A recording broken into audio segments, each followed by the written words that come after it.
Ladies and gentlemen, boys and girls, welcome to the Hank Greenberg Field. We're in our third of 5 scrimmages here in the spring of 2023, and it's right here on this beautiful day in Audubon. The Lenape Indians are in town, Group 4 versus Group 1. Wonder how that will end.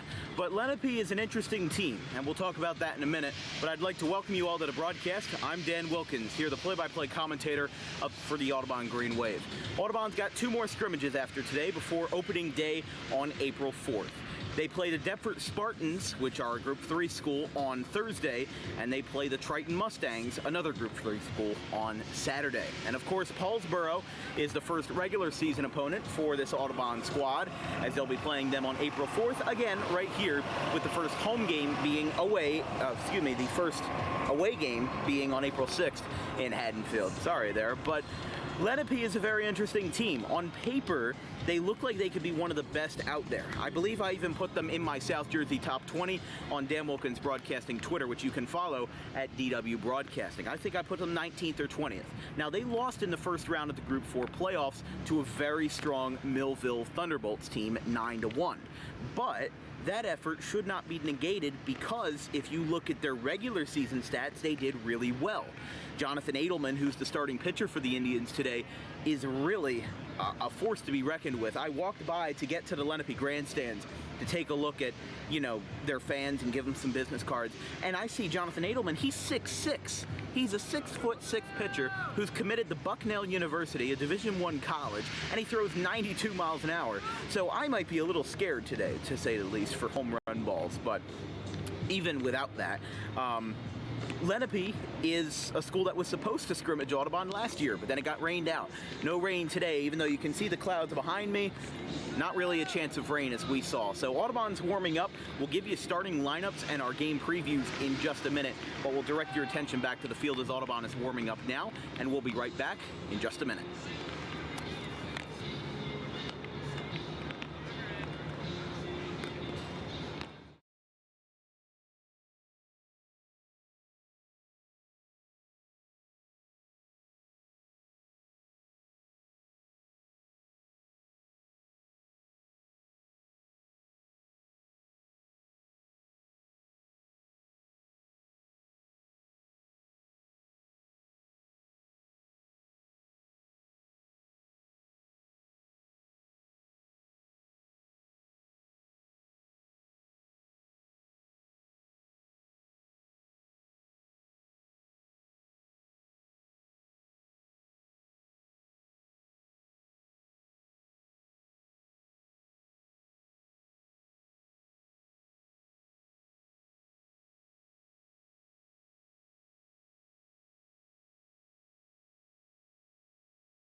folks, we're here. Oh, hold on.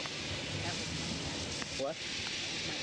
So, we're good here from Hank Greenberg Field. Audubon just finished their warm-ups. Lenape will be getting out there soon. Let's take a look at our starting lineups here for today's game, presented by DJK Roofing, South Jersey's #1 roofing supplier with over 200 5-star reviews on the web. Get a free quote today at djkroofing.com. So let's take a look at the Lenape Indians.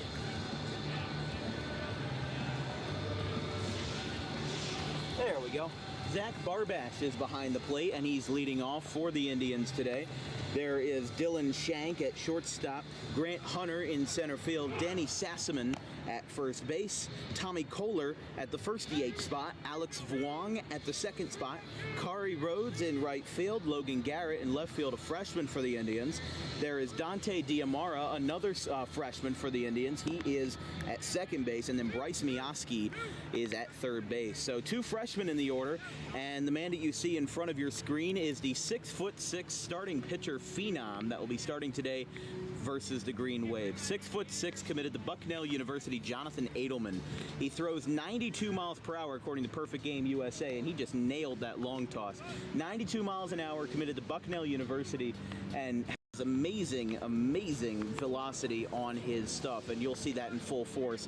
And the lineup that he'll be facing against, let's take away the Lenape order and put up the Audubon Green Wave, see what they're stacking against Edelman. Put on the wrong screen.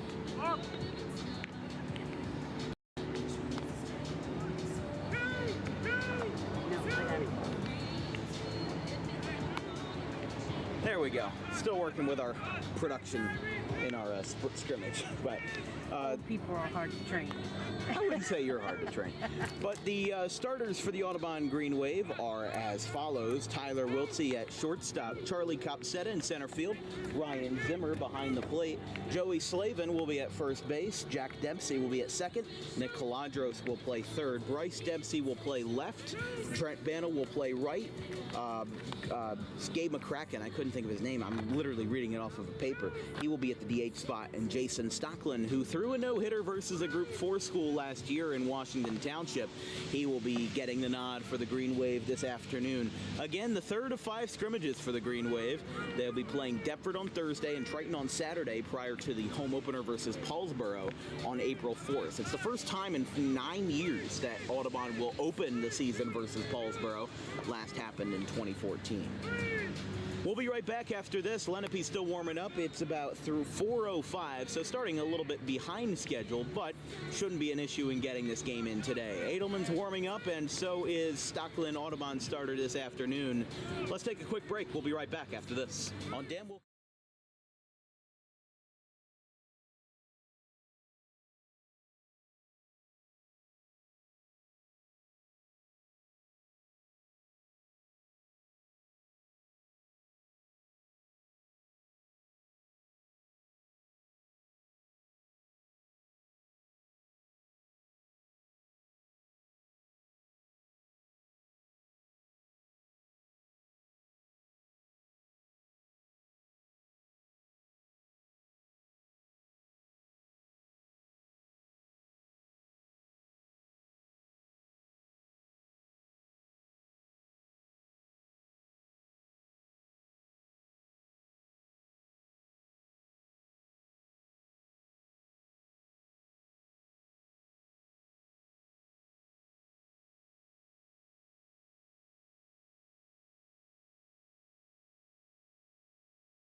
Ladies and gentlemen, this broadcast is brought to you by Paroli's Printing and Bantle's Banners, Signs, and Apparel, just like the ones out there in the outfield. Take a look right there. Look at those beautiful signs out there. All of those local businesses sponsoring Audubon Green Wave Baseball, and those signs were created by none other than Paroli Printing and Banners, Signs, and Apparel, the true one-stop shop for all your print and promotional needs with a 5-star Google rating. Over 50 years in business, handling any ink on paper project, as well as banners, signs, apparel, promotional swag. By the way, fans, there is some construction going on behind us. They're working on the grandstands for football. They gutted all of the seats in the football grandstands, and they are going to replace them, as well as power washing the concrete out there. I don't think they're tearing down the grandstands and rebuilding from the ground up, but it seems like 2023 has been the year for Audubon to basically revamp their entire structure. They basically took out all the ceiling tiles in about 2/3 of the building, and they're rewiring everything. They're putting TVs in classrooms. Even the softball field has a new scoreboard. They just put up green netting along the tall fence down the left field line. They're building new batting cages. This is a revolutionary year for Audubon, whether taxpayers like it or not. But yeah, here we go. So we're going to be starting in a couple minutes. Lenape getting their first warm-ups in today. Like we said, the starting pitcher for the Indians will be Jonathan Adelman, who seems like he's gone back to the dugout. But 6'6", committed to Bucknell University in Pennsylvania. Division I, I gotta say. 3 seniors for Audubon are out for a senior trip, by the way. That would be Charlie Grady, Scott Lynch, and Zach Beebe. They're down in Disney World. I'm sure they're not even watching Dan Wilkins broadcasting because they're enjoying those wonderful rides down there. I know my mom loves Disney very, very much, and she'd probably kill to be down there right now, but I heard a lot of the rides are down, so that will be something that we may have to look for when we go on the trip in December. But there's always something to do. always something going on down there, whether it's like $7 for a bottle of water. Lenape getting their final warm-ups in. Would just like to say that we are going to be hopefully covering a couple softball games this year for the Green Wave. There should be 3. Right now, I think we're still pending some sort of like formal approval, but we have contacted the right people. So assuming everything goes well, there will be 3 games that Audubon will cover. April 3rd versus the St. Joseph's Hamilton Wildcats, April 5th versus the Collingswood Panthers, and April 12th on spring break versus the Delran Bears. So as long as we get that squared away, I mean, I'm going to be honest, I'm not going to say it's a done deal right now, but it's not like it's confidential information. You know, I'm just emailing some people and asking for permission to film. That's really it. Lenape getting their strides in as Audubon awaits in the dugout to take the field for the first time versus the Indians today. We're going to take one more quick break before we get back into action. I thought they would have taken the field earlier. So we'll be right back after this quick break.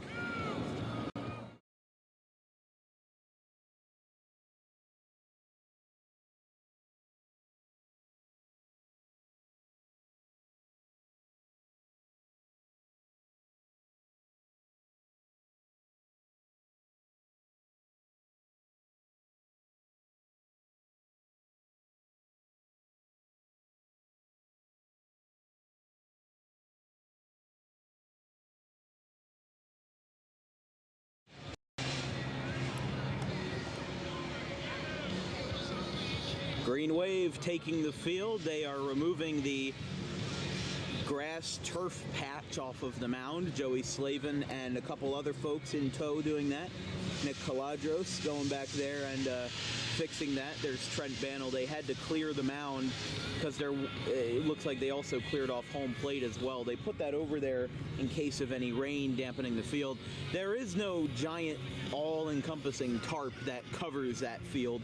Literally all they can cover and all they have room to cover is home plate and the pitcher's mound. So that's really all they can work with up to this point. And look who's back there in the shadow of the green and gold. There is Jonathan Adelman. I realized when I showed him the first time the lineup card was up. So hopefully that is a good comparison right there of just how huge this guy is. And that's not an insult. That is like, I this guy has not said a word to me, but I am still petrified. We have one athlete in our school who is 6'5", and that's Dan Brown, a junior. He plays hockey for a couple club teams, and he's a pretty tall fella himself. I'd be more worried about the fact that he can throw 95 miles an hour. 92, yes, but still 92 and 95 at that point, there's really not a whole lot of a difference. It's fast. That's what's scary. Yeah. Audubon meeting around Coach Horan. There's Ryan Zimmer, who will be catching today. Like we said, the offensive alignment for the Green Wave will be Zimmer behind the plate, Stocklin on the mound, Joey Slavin at first, Jack Dempsey at second, Nick Caladros at third, Tyler Welty at short, Bryce Dempsey in left. Out in center field is Charlie Copsetta, and out in right is Trent Bannell with Gabe McCracken as the DH today. He has not, I don't think, taken the field in any of these scrimmages. He's really just been a DH. So, yeah, Audubon's about to take the field, and they all take some fist bumping here. And now the starting nine for the Green Wave. As Hell's Bells by AC/DC rings out, Lenape will get ready to bat. Like we said, one more time, here's the starting order for the Group 4 Indians. We'll flip over to scorebook here. We don't need to put up the lineup card again unless you choose to. Yeah, starting lineup again, Zach Barbash behind the plate, Dylan Shank at short, Grant Hunter in center field, Danny Sassaman at first base, Tommy Kohler at the DH spot, Alex Vuong at the second spot, Kari Rhodes, a freshman, in right field, Logan Garrett in left, Dante Diamara at second base, and Bryce Mioski at third. There's Trent Bannell out in right, warming up for the Green Wave, having a little catch there with Charlie Copsetta, as we're getting ready for the third of 5 scrimmages here in 2023. Jason Stocklin, I don't think this is a man who needs any introduction. Threw a no-hitter versus Washington Township on April 29th, the first freshman in over 30 years to throw a no-hitter for the Audubon Green Wave. A 0.81 ERA, I mean, that's really what says it all. If he had 7 more innings on the mound, he would have been eligible to be the ERA leader in all of the Colonial Conference with 24 1/3 innings, but he was just short at 17 1/3. And him getting the start here versus a Group 4 school, it's pretty comfortable territory. Remember, the team that he no-hit back in April was a Group 4 school, Washington Township, and they're not exactly one of the smaller Group 4 schools either that are brinking on the, on the edge, teetering on the edge of becoming a Group 3 school, kind of like Audubon is teetering on the edge of becoming Group 2 with how big this 7th grade class is once they get to become freshmen. That will be interesting to see. Stocklin being met on the mound by his infielders, the outfielders adjusting their belts, their gloves, and their long sleeves. It's a bit of a crispy one out there, and now Jason Stocklin will be tasked with facing one of the most lethal lineups in all of South Jersey. Like we said, we ranked, Dan Wilkins Broadcasting ranked Lenape as the number 20 team in their top 20, in our top 20 rankings going into the season. So now the first man will be Zach Barbash, the catcher, as he will step in versus Stocklin here. Scrimmage number 3 out of 5 will be underway momentarily from Jason Stocklin, who stares down Ryan Zimmer. He will now get into his windup, kicks, and deals. First pitch is a strike, 0-1.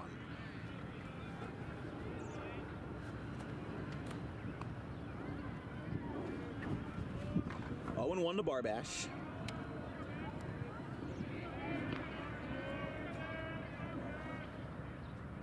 That one skips in the dirt inside, and it's 1-1. Barbash, class of 24, the junior catcher, 71 at-bats in 2022. 5 doubles, no homers, 17 walks, and a .324 batting average. 1-1. Swing and a miss, got him on that swing, and it's 1-2.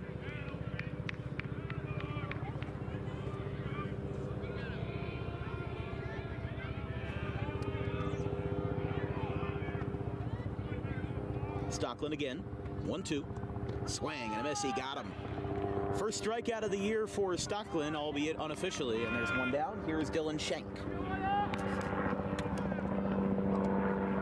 There's a heli up there.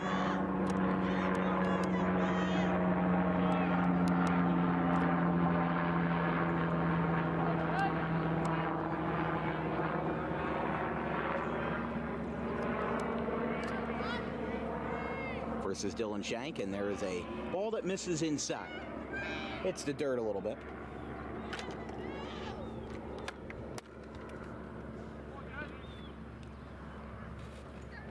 Dylan Shank, a senior here in 2023. Had 62 at-bats last year, 1 homer, and 16 RBIs. And called for a strike, a bit inside, but goes in the leverage of Stockland, and it's 1-1. Shank had a .323 batting average and an OPS of .852, which if he were a Colonial Conference hitter, I don't have the averages for any of the other conferences, so they're really just compared against Colonial Conference numbers, but if he were a hitter in that conference, he'd have an OPS plus of 110 as of DWB Analytics. Now, for the more casual fans or the people that are above the age of 25 that may not know what OPS plus is, as by the way, that is now 2-2 to Shank. OPS plus is basically your OPS, which is your on-base percentage and your slugging percentage combined, and then compared to the league average. Swing and a miss. 2 strikeouts for Stockland. Lenape struggling to start, and now Grant Hunter will be at the plate here. Center fielder for the Indians. And very quickly, 2 outs here in the top of the first.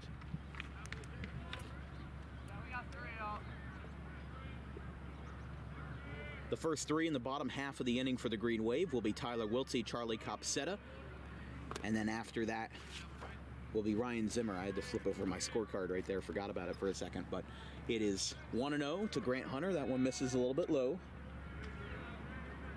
Grant Hunter, 74 at-bats in 2022, as that one's upstairs. He's a junior this year, .351 average, had 3 homers, which led the team in that category. 27 RBIs and an OPS of .906. So, like, for example, Grant Hunter's OPS plus is 128, as the count is 3-0 to Grant Hunter. So, an OPS plus of 128 means that his OPS is 28% better than the average hitter. Swing and a miss. Stockland makes some chase on the 3-0, got the green light, but instead ran through a stop sign. It's 3-1.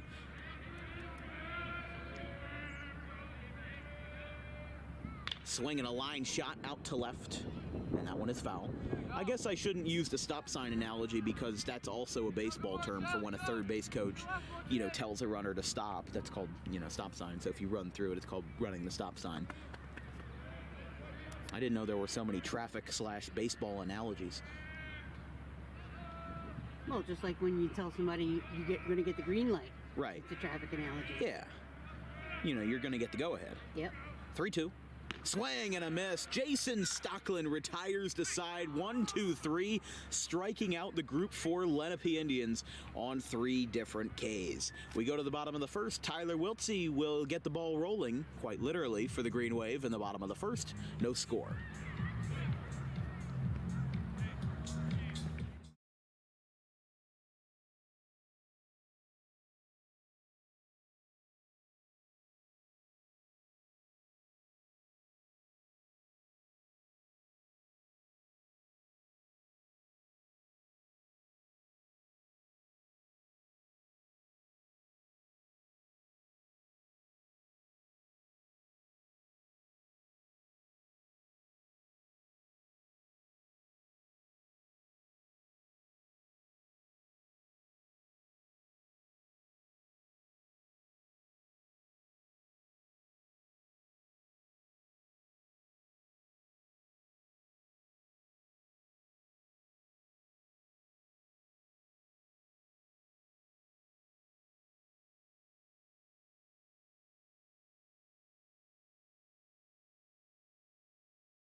There's the big man on the mound, 6'6", Jonathan Adelman, looking at his stats from this year, 2.84 ERA in 27 1/3 innings for the Indians, 39 strikeouts, just 2 hit by pitches, but a whip of 1.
You got it now?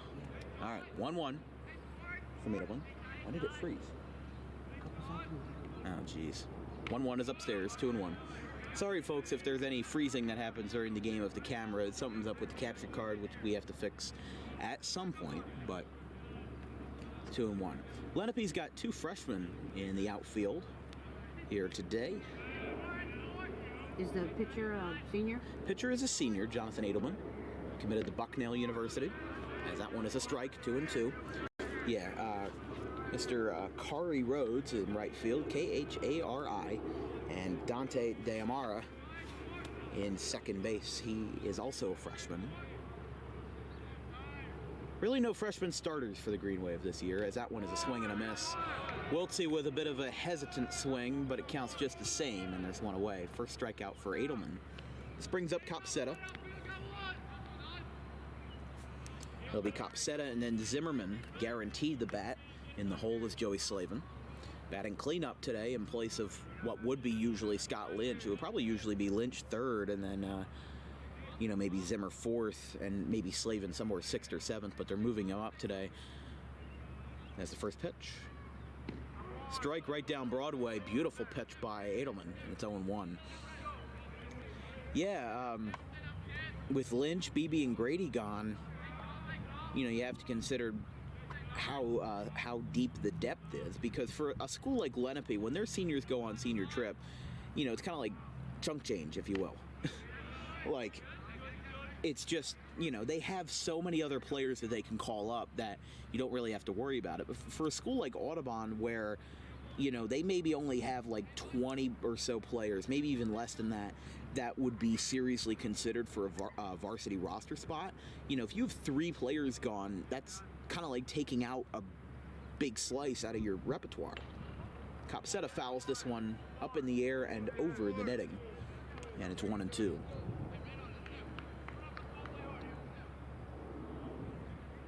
But it just goes to show, the difference in size for schools like these. Lenape, which is a regional high school in Medford, again, Group 4, lost in the first round of Group 4 playoffs to Millville 9-1 last year, and finished the season in total with an 18-6 record. Copsetta pops it up, first base side. Oh, wait.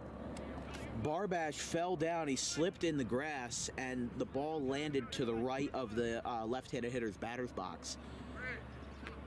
Yeah, I saw the first baseman, Sassaman, go up for it, and I thought he was going to make the catch, but Barbash fell down. It looks like he may have slipped in the grass. Things are pretty wet out here still. Yeah. Did it rain last night? I think it may have at some point. It might, yeah, it did. I think it did rain at some point last night. I mean, it's still pretty muddy out here near where our booth is. A couple good days to dry it out. Yeah. Swing and a miss. Adelman with 2 strikeouts. Going to mirror Stockland here. I mean, Lenape went down 1, 2, 3 strikeouts in the top half, and Adelman may be looking to do the same here. So here's Ryan Zimmer. 273 batting average for him in 2022.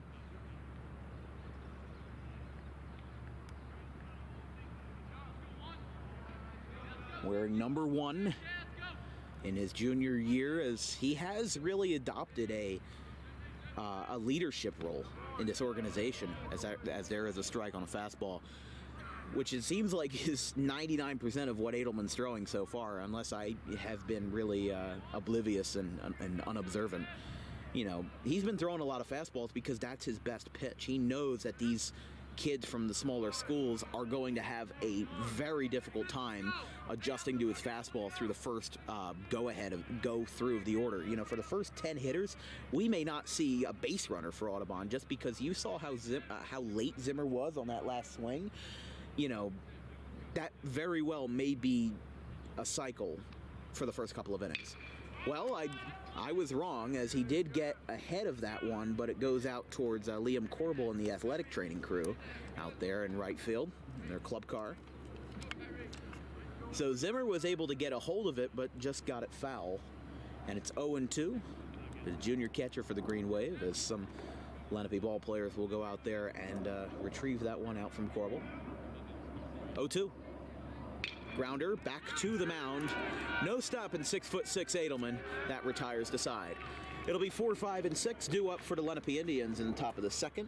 Danny Sassaman, Tommy Kohler, and Alex Vuong. We'll be right back after this. No score after 1 from Audubon.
Jason Stocklin looking to continue red-hot momentum here after retiring the first 3 Lenape Indian batters.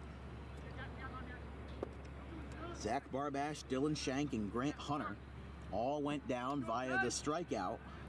All went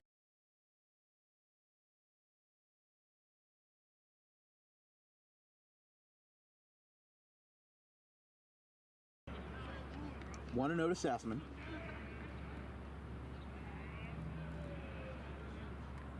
'23 senior, as there's another strike by Stocklin. Excuse me, it's 1-1. 246 batting average for Sassaman. 11 walks and 14 hits all told, and it's 2-1. And a 666, rather devilish OPS.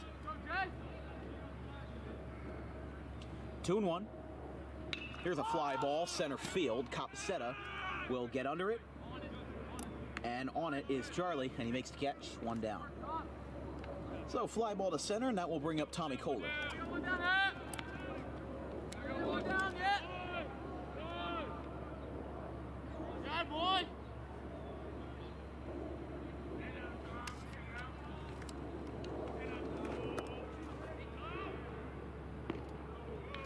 Outside, 1-0. A little bit high on that one.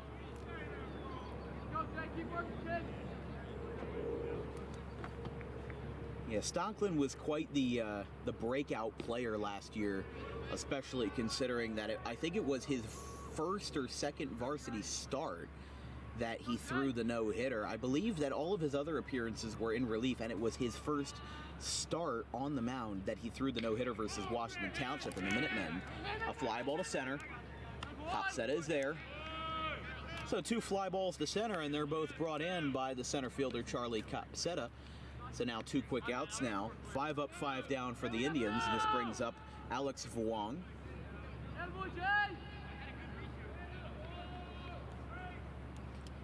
Vuong taking up one of 2 DH spots here for the Indians. So there's a swing and a miss. Tommy Kohler will also be considered a DH and not in the field. Vuong, class of 2024, only had 2 at-bats last year, mostly a pitcher for the organization.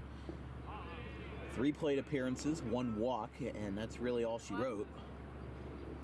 As the sun is shining through a pocket of the sky, Trent Bannell trying to shadow his face with his glove, trying to give himself some shade. And it is 1-2 to Alex Vuong. 3 strikeouts and 2 fly balls is what Jason Stocklin has forced Lenape into so far.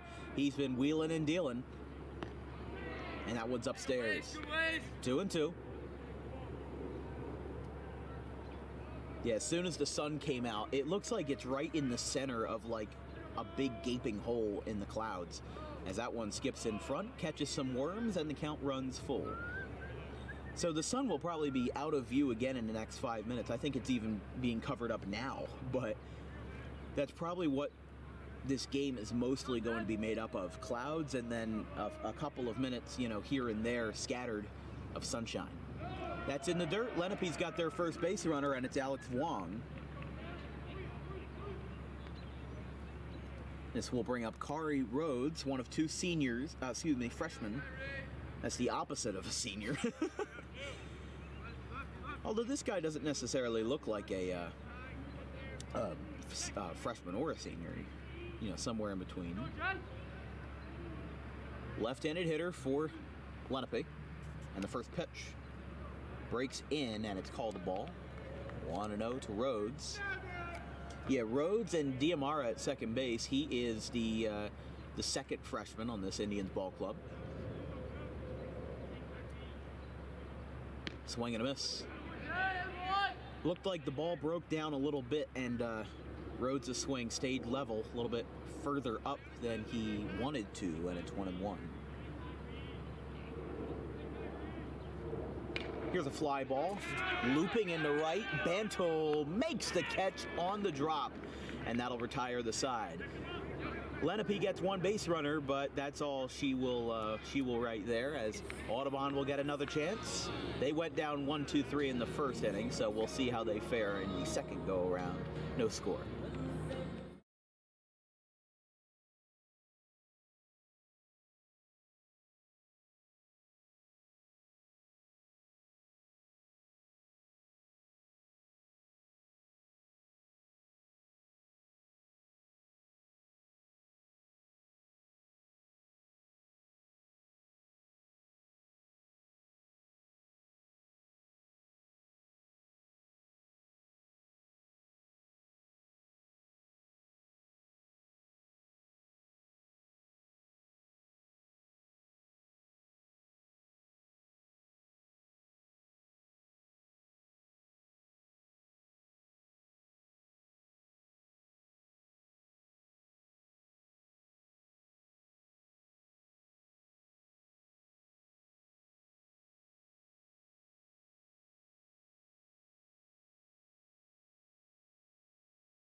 Joey Slavin is the first to bat in the bottom of the second. No score, not even a single hit from either side.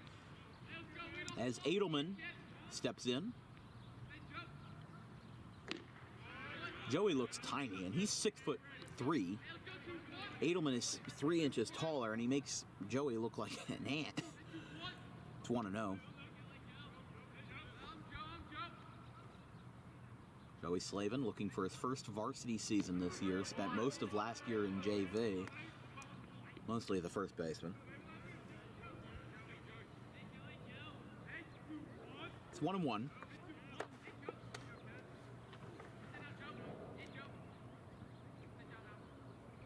Upstairs.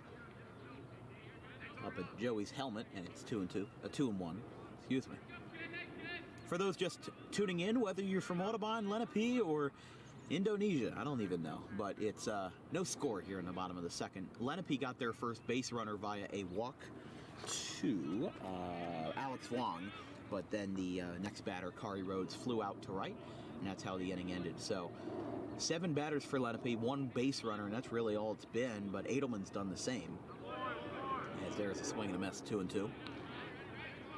So no hits on either side, which is not what I expected, to be honest.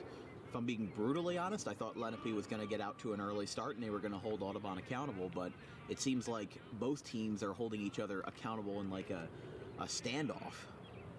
Yeah, I think the pitching's going to hold it down for a while. I think that's what it's going to be, as there's a swing and a miss. Slavin strikes out. 3rd K for Adelman. And there is one away. Here's Jack Dempsey. Nick Caladros on deck for the Green Wave. Lenape's batting 10 today, and numbers 8, 9, and 10 are due up for them in the top of the 3rd. Logan Garrett, Dante Diamara, and Bryce Mioski. First pitch is upstairs for a ball, 1-0.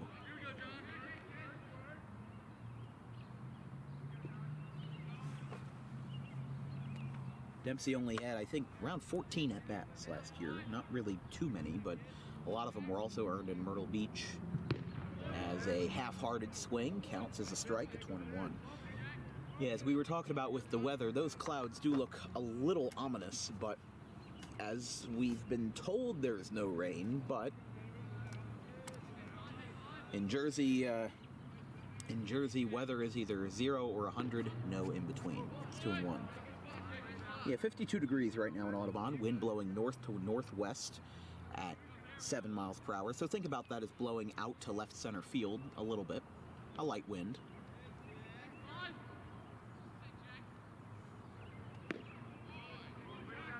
That one's 3-1. I mean, home plate here is almost perfectly aligned with north to south. So center field is heading to the north, right field is heading out towards the northeast, and left field is heading out towards the northwest. 3-1. Dempsey takes a strike at 3-2. Honestly, I don't think he's really lifted his bat off his shoulders much, and this might be the best strategy Audubon can really concoct here versus Adelman in the early innings until they take him out and put in a relief pitcher of sorts. You know, because they currently right now, as that one's a foul back to the screen, count is full. They right now have Adelman scheduled for the first 3, and then after that will be Tommy Kohler for 4 and 5, and then Snyder, Danny Snyder for 6 and 7. Now we did get started, I want to say like 15 minutes late, as there's a strike 3 called to Dempsey. Maybe the strategy didn't work, but I think he only had 1 or 2 swings in that whole at bat. And he ran the count full, so maybe that will be something to take note of for Nick Caladros and everyone else in the bottom half of this Green Wave lineup, with Caladros now at the plate.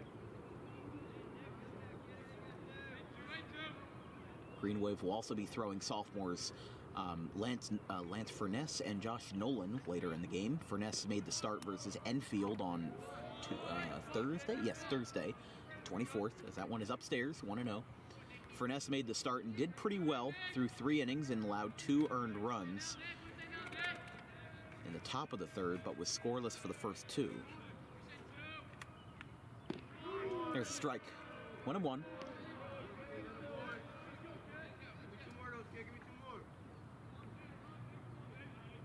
Lenape teammates backing up Edelman here in the outfield. Lenape still doesn't have their jerseys yet, but I think Edelman's a bit hard to miss. Here's a fly ball. Out to right, playable for Kari, and he makes the catch. Side is retired. Audubon and Lenape still hitless after 2. We'll take a quick break. 8, 9, and 10 due up for the Lenape Indians. We'll be right back.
Back here in the top of the third. This broadcast is brought to you by DJK Roofing, South Jersey's #1 roofing supplier, with over 200 5-star reviews on the web. Get a free quote today at djkroofing.com. First pitch to Logan Garrett is a strike.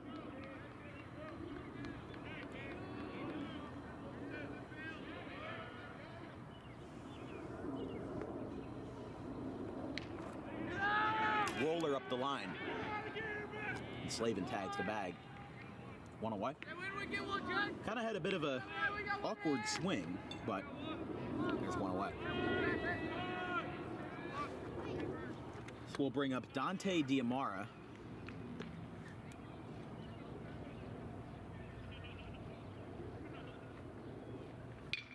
Here's a fly ball, center field. And it will drop in front of Copsetta for a base hit, the first of its kind for either side today. And it's the number 9 hitter, Diamara, a freshman, versus another underclassman who gets the job done for the Indians. So here is Bryce Mioski.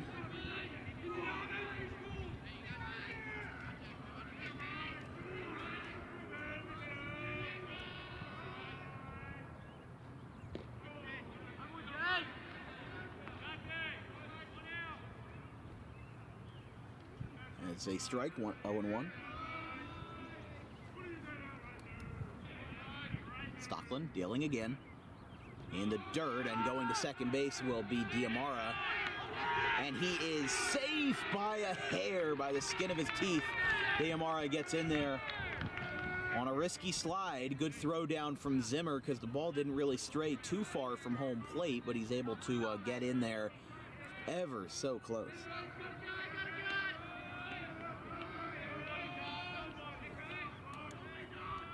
1-0. There was another one in the dirt. Diamara will not go this time. Should be 2-0. The scoreboard's a bit behind.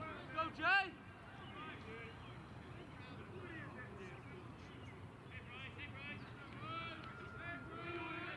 So Bryce Mioski at the dish. And that one is not called a strike. There were other ones like it that were called, but that one is negated. And it is... Nope, that one was called. Okay, 2-1. It was basically going off of the scoreboard there. And maybe the scoreboard was wrong. The scoreboard was wrong. That is ball 4. So 4-pitch walk to Mioski. I think they thought that third pitch was called a strike because there wasn't a clear expression from the umpire. Which is why I said, bring more fun umpires into the game, you know? bring like college students who couldn't break varsity baseball, had to stay in JV. They still love the game, so either have them do my job or have them suit up, get paid for, umpire work, as that one is download to Barbash, and it is 1-0. Have them suit up for games and let them have fun. Maybe it's not their show, but they can still be friendly people. I remember there was this one time as the 1-0 to Barbash, it's a swing and a miss. But there was this one time I was doing a Little League game, a sectionals game in Ariel, down near Blackwood, and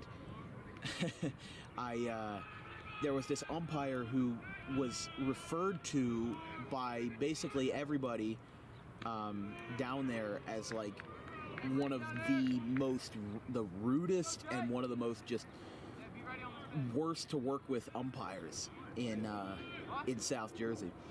And I think he ejected about 3 people that game, including Ariel's head coach, and he got in about a 10-minute verbal argument with fans and coaches, while I'm just sitting there on the sideline thinking, well, at least I'm getting paid. Those kind of Little League stories are just so fun. But the count is 2-1 to Barbash, with runners on first and second, as the swing and a miss is 2-2. I think especially since a lot of things are looser down in Little League, it's grassroots baseball. It's baseball run entirely by volunteers and people who just are taking time out of their day to run the show. So, things are going to get a little bit chaotic down there. But the 2-2, it's a fly ball foul off the netting. And Zimmer caught it right in his glove. Didn't get caught by my camera, but it's 2-2. Thank you, Trent. I mean, he's not wrong. I mean, I've been walking through that outfield, and there is a lot of geese poop out there. Throwback to first. Booth. What's that? We got some of it in the broadcast booth. I mean, it's everywhere. Yeah. But there's really not a whole lot you can do about it. It's fertilizer, man. Yeah. And there was this one story where a big inspiration to my commentary style is Vin Scully, the late Vin Scully. Both runners are going. Here comes the throw down a second. Dempsey catches, and the runner at second is out, and that will retire the side. A strike him out, throw him out, double play, and we'll resume that anecdote when we get back. Lenape leaves the runner aboard, and we remain scoreless after 2.5. We go to the bottom of the third. From Dan Wilkins Broadcasting and the Hank Greenberg Field in Audubon, no score.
Welcome back, fans and ladies and gentlemen, boys and girls, everything in between. Jonathan Edelman getting ready for his third inning of work here from the Hank Greenberg Field. Lenape getting warmed up again out in the outfield, as Jonathan Edelman has not surrendered a hit, and Audubon has surrendered one. Dante Diamara got the first one for the Indians. However, Audubon was able to trap him. There were runners going from first to second and second to third, but the runner at second was called out on a strike him out, throw him out, double play. We're moving fast. How long's the broadcast been going on for? 1 hour, 5 minutes. It feels much less than an hour. It feels much shorter than an hour. Yeah, it's been up and down. Just good pitching. It's been, it has been good pitching, I will say. And the first man to face Jonathan Edelman in the bottom of the third, as I cross through my scorecard here, will be Bryce Dempsey.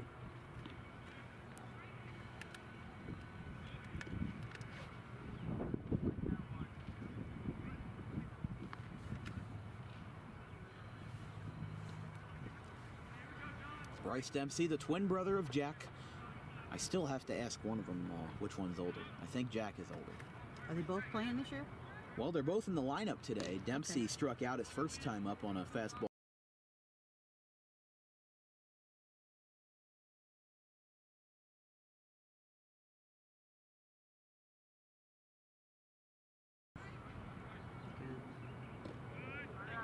That is a ball, 2-0. Dempsey did not play varsity last year for the Green Wave. Wearing number 3 this year, the successor of Xavier Massey, who also wore that number. But the story behind why Xavier's number was not available this year until very recently is a very interesting story indeed, as that's going to be a ball. 3-0 to Bryce. Edelman in some trouble, but the interesting thing about the jersey is that with Xavier being up at Rutgers, they couldn't find the jersey, and it turns out Xavier had it this whole time. He forgot to return it.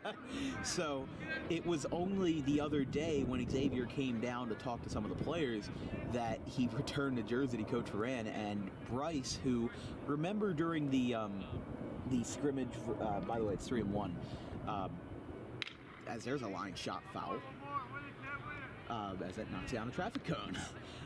The scrimmage versus West Springfield in Massachusetts, there was a pinch runner wearing number 22, and we didn't know who it was. That was Bryce. But it was after that the jersey was returned, and he no longer had to settle for 22 in a jersey that wasn't even his size. He could wear number 3. That one's ball 4. First base runner for Audubon. Edelman had struck out 4 and had gone 6 up, 6 down to that point, but now Bryce Dempsey is aboard.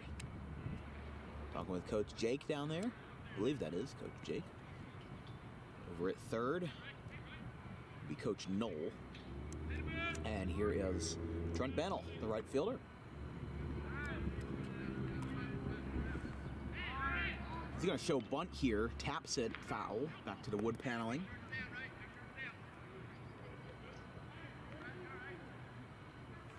So Bryce Dempsey, the junior here, first base runner for the Green Wave. Each team has had at least one base runner now, but it took a while. It took a long time for Audubon or Lenape to even get on base. That one's going to the backstop. Dempsey started, but he hesitated. And I don't think that the first baseman, Sassaman, knew that Dempsey had gone back, because he took a look towards second like there was a, like he was going to throw it behind the runner to second. But what it really was is that I don't think he saw that he had returned so quickly. The 1-1, Trent Bennell still showing bunt and throw back to first, nothing doing there. I mean, Trent Bennell is making it no more obvious. There's no more obvious way.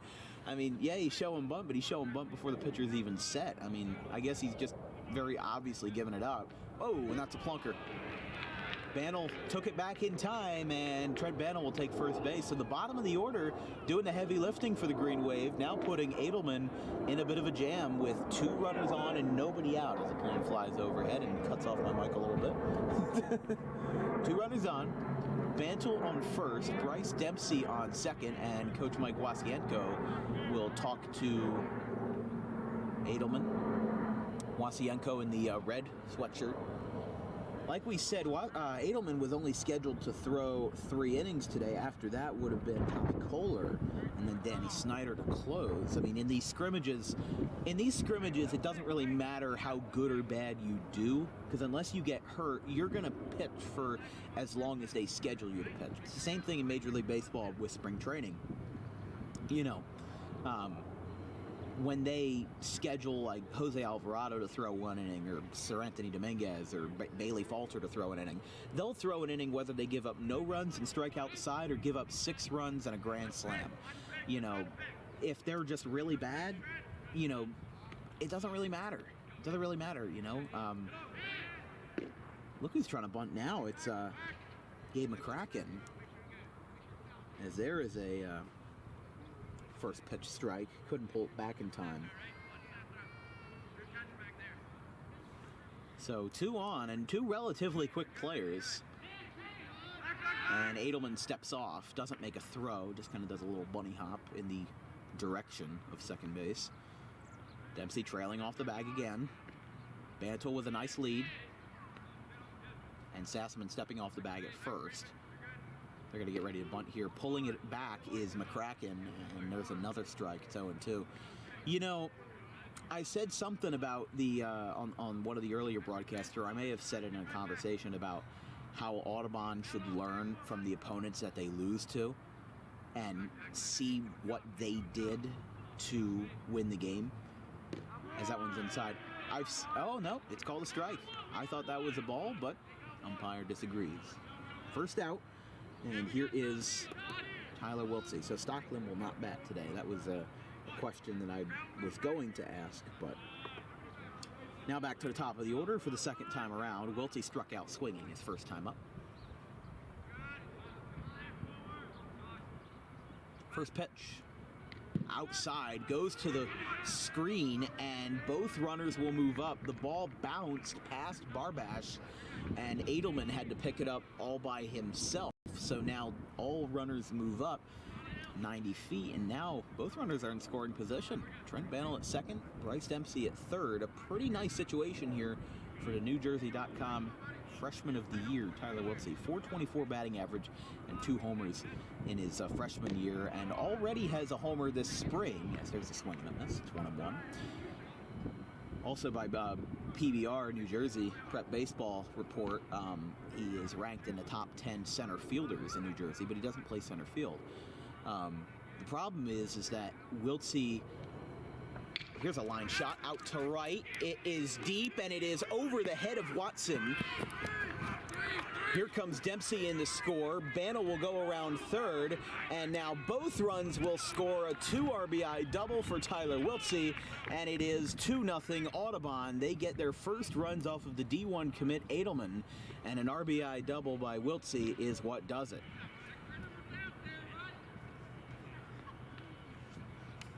I just whispered to my mom, who's the producer, Donna Wilkins over here. I whispered, "Oh my God," because the footsteps were coming hard. Was I silent when the ball was going? Yeah. Okay. Yeah. I apologize, Yeah. but like the footsteps were coming hard, and I'm bracing for impact. Yeah.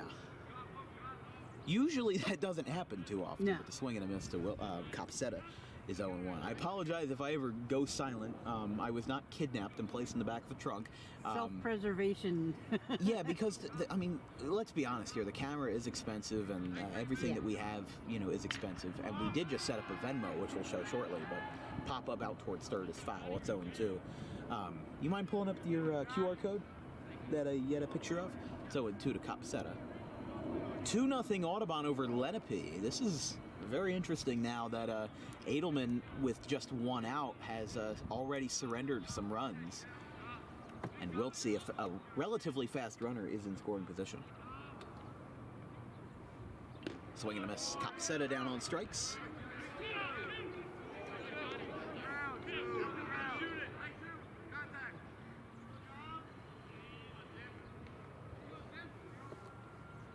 So that'll now bring up Ryan Zimmer. We'll show off that Venmo real quick here after this pitch. As the first one down to Zimmer is swinging a foul. That one was hard hit off the wood. So yeah, just take a look at this right here. Oh, geez. I don't know what I did. Is it too big? No, I hit a button. Ah. I hit a button on your giant iPad that I don't know how to use. I'll bring it up on the phone then. It's 0-1. Here's a line shot out to second. We'll have to wait to show that Venmo as Lenape retires the side, but gives up 2 on a 2-run double by Tyler Wiltsey. We'll be right back after this break. Audubon leads by 2.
We're back from the top of the 4th. Here's the Venmo, by the way, if you want to take a look at it. Take a screenshot of that QR code. While we're at it, let's take a look at trivia time for today's game.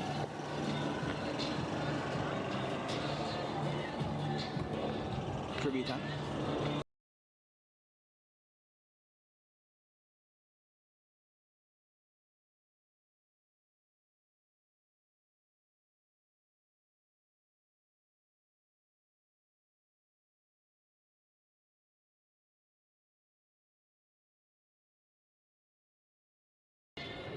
There we go.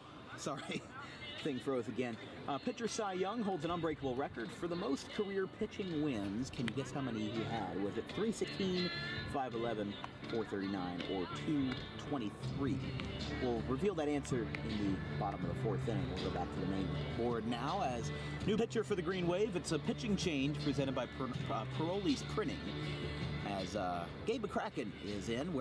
Number 11, didn't even realize that he had switched numbers. He wore number 8 last year, but now that they're both on the varsity squad full-time, that created a conflict with Jason Stacker. Oh. They must be doing lockdown testing. Well, this is unusual. Going off at... What time is it? It's 5:06. Should I go under the table? Nope. Okay. Well, that is the sound you hear when they do lockdown testing, which is required by state law at least once a month. Usually it's done during school, though. Yeah, I wonder if they were just testing the system. They've been doing a lot of testing around here as first batter will be Dylan Shank, by the way, for the Lenape Indians, but they've been testing out the panic buttons because teachers now have this little key fob that will set off a panic alarm if something were to happen in the classroom that requires that. But it's 0-1 to Shank. Like I said, the school district has been doing a lot of rearranging lately, whether it's in the ceilings, whether it's in the cafeteria, the auditorium. They've been doing a lot of stuff. They'll be doing even more stuff over the summer. And I heard these jokes from the seniors who graduated last year, class of 22, as there's a strike. It's 1-2. 1-2 to Shank, but I heard jokes from the class of 22 that said, yeah, they're gonna start revamping the entire school once we graduate. And they were right. They were absolutely right. I mean, hey, they're revamping the school while I'm a junior. I'm going to be a senior next year, which I cannot believe that. I really cannot believe it. You can't believe it. Yeah, of course, because you're my mother, you know. Yeah. There's a lot of... Well, I think they had to get some kind of referendum for funding. Oh, yeah, the referendum. It passed last year, yeah. Yeah, it passed last year. That one's in the dirt, 3-2. Honestly, watching some of the board meetings is like watching paint dry. Like, nothing against them, but... Oh, I'm sure they have fun. Yeah, I'm sure it's an absolute carnival when I'm not there. Somebody breaks out some confetti, and that's going to be ball 4. Dylan Shank with a rather nice bat flip there for a full count walk. As here is Grant Hunter. Yeah, they had Furness on the lineup card as one of the substitute pitchers, but I guess they decided to go in another direction with McCracken. So now runner on first, Dylan Shank, and here's Grant Hunter.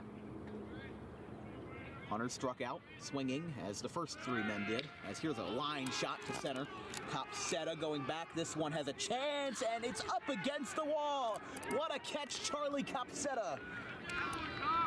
He lost his hat, but he didn't lose his spirit. That's a beautiful catch up against the wall, and there's one away. Incredible play. So that'll leave the runner on first now with 1 away. Dude, missed. Copsetta made an amazing catch out there, and that now brings up Danny Sassaman, number 40, although there's really no jerseys for Lenape, so it's easier said than done.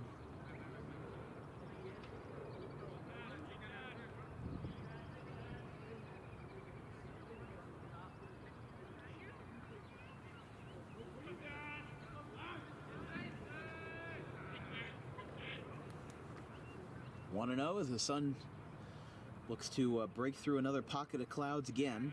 By the way, defensive change for Audubon. Jason Stocklin now in right now that he's been taken out of the game on the mound. 3 scoreless innings for him. He struck out, struck out 4 hitters. He did a great job. He did an exceptional job, as he will continue to do for the next 3 years of his high school career. I mean, this guy might be one of the top 10 underrated players in the Colonial Conference. He's an absolute amazing athlete all around. And a hard worker as well. I mean, the guy also has, choir in the morning, so he's got to wake up at like 6 a.m. Then you have these baseball games where, they probably end at like 5, maybe like 6 o'clock. And then, you got to go back to the locker room, get your stuff. You're probably not getting home until like 7 o'clock. So an extremely hard worker, a great person, great ball player. Everything a college coach would want when he gets older. Fly ball foul down the right field line. Don't hit our car, don't hit our car. It will fall short. Ooh. 1 and 2. I mean, we parked relatively far away. Somebody would have to hit it in the perfect spot. Well, we've already had 1 replacement. We had 1 dent from the Ralph Shaw tournament. No, I mean the glass. Broken glass. That was years ago. That was years ago. That wasn't that long ago. I mean, we got the car in 2019, so it wasn't egregiously long ago, but the it 1 and 2. Fun 1 and 2 to Sassaman. That one's down low, throw down to second, picked up quickly by Zimmer, and he's safe. Ball got dropped by Dempsey. So 2 and 2 count now to Sassaman. Yeah, that was an interesting time. Runner on second. Yes, runner on second, 2 and 2 count with 1 away.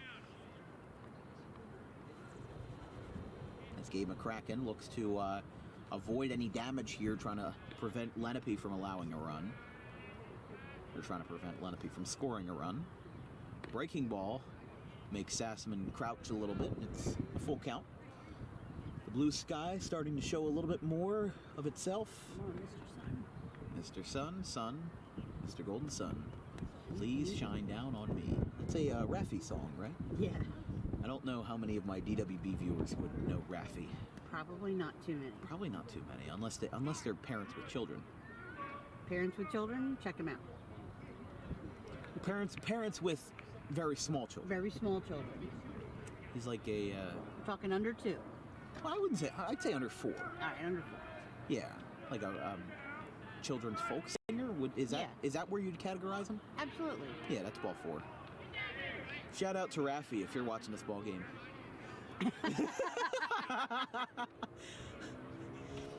Ball 4 to Sassaman. I mean, he's got to be like, what, 75 at this point? He's been making music for like 40 years. Now I'm going to have to look it up. Now you're going to have to look it up. Well, make sure you keep balls and strikes while you're at it. I'm doing it. I got my priorities. You got your priorities.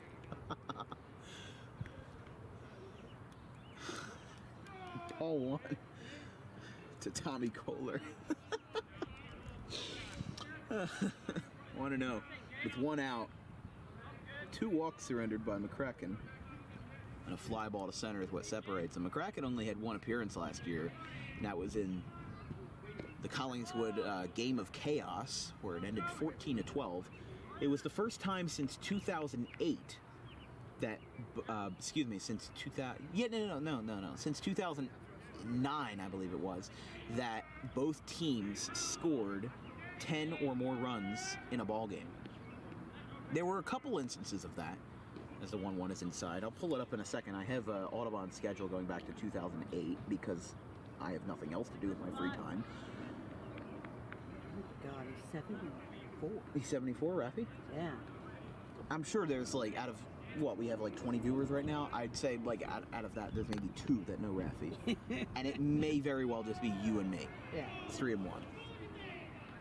Yeah, parents with small children, check out Rafi.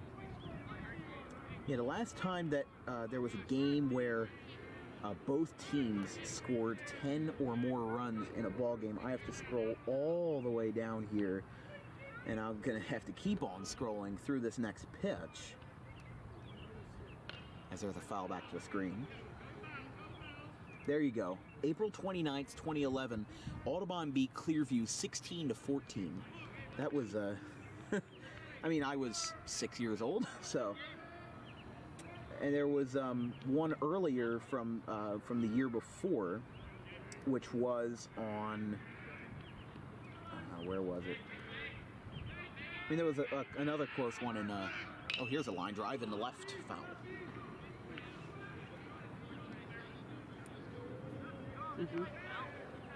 Yeah, April 5th, 2010, 14-9, Audubon beat Paulsboro. I'm trying to find another one that there was. Oh yeah, there we go. So April 25th, 2009, Audubon lost to Malvern Prep, which is a school in Pennsylvania. Lost to them 16-10. And I believe there was another one that year. Yes, there was. So the game that Audubon lost in the playoffs back in 2009, they beat Barnegat and then lost to Haddonfield 11-10. Here's a line drive into left. It's a fair ball. Coming in to score will be Shank. Holding up at second is Sassaman, and Lenape is on the board. It's 2-1.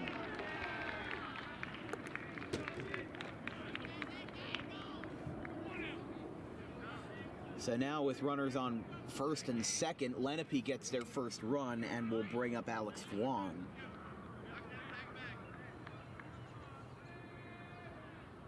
So Tommy Kohler works the count full and drives in a run.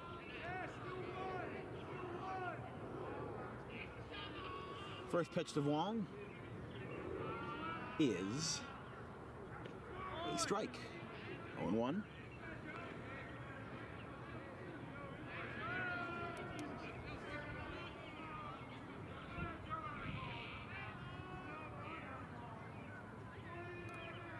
And there was one more versus Collingswood, as that one is a ball, 1-1. Yeah, it was May 19th, 2008, the last game of the regular season. Audubon lost to Collingswood 15-13. So Audubon and Collingswood are really no strangers to high-scoring games, but as a swing and a miss, 1-2. I mean, you know, last year, Audubon just shellacking team after team after team. I'll be honest with you, 16 wins in a row, it was a quite nice experience for Audubon to have their best winning streak in, I'd say, probably program history. Here's a fly ball, popped up, straight away. Stocklin has to rejudge himself, and he makes the catch. Tagging as he dropped the ball, but I think it was after, so they will still count it as an out. Tagging up to go to third is Sassaman, and now runners will stand on the corners with 2 away for Akari Rhodes.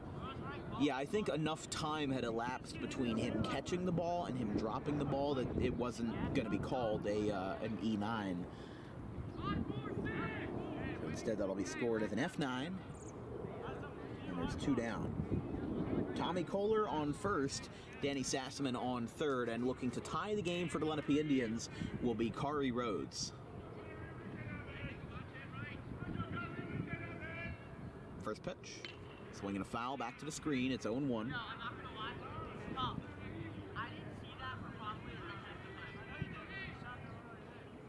Stockland told Kopp said, I'm going to be honest with you, I didn't see that for about 5 seconds. And Kopp said, well, yeah, I know. I mean, it was pretty obvious that he maybe misjudged it or didn't see it in the clouds. But, like, you know, it's not like a football where, or even a basketball. So here's a line drive in the center. Lenape's tied the game. Stockland backs up Copsetto, who will throw it in the third. And Lenape scores 2 off of McCracken. And all of a sudden, they are back to square one. It is 2-2. So RBI single by Kari Rhodes. And that will put the runners on the corners now, as Kohler got all the way to third on that play. On a little bit of a roller back up the middle. And that'll now bring up Logan Garrett, the freshman, playing left field today here for the Indians. First pitch down low, 1-0. If the inning were to continue after this batter, Dante Diamara would be the next one to hit. Remember, fans, 2 more scrimmages for the Audubon Green Wave this week before opening day. Deptford and the Spartans on Thursday, and the Triton Mustangs on Saturday. As the runner goes, here comes the throw down, and Zimmer pump fakes. So he'll get a free base. Kari Rhodes moves up to second, leaving first base unoccupied. Garrett was out on a little bit of a roller in his first at bat in the third, a 3 unassisted. So he will, that'll be an interesting situation as he'll have to go down in a crouch. It's 1-2. That ball almost grazed him. I think they're resetting the count. Yeah, they reset the count on that one. It's 3-0. I don't know what it was. They messed something up. Number 8 hitter for Lenape. And that's ball 4. So that loads the bases for Dante Diamara, the freshman, who got the first hit of the game off of Stockland. It was a single up the middle, and he advanced to second on a wild pitch, but didn't score. So now Wade Geis will come out and talk to his pitcher, McCracken, here in the top of the 4th. 2-2 ball game. Lenape has scored 2 in the top half, mirroring Audubon, who scored 2 in the bottom half of the 3rd off of Jonathan Edelman. So the infield will break after their convention, and maybe a bit of an intervention.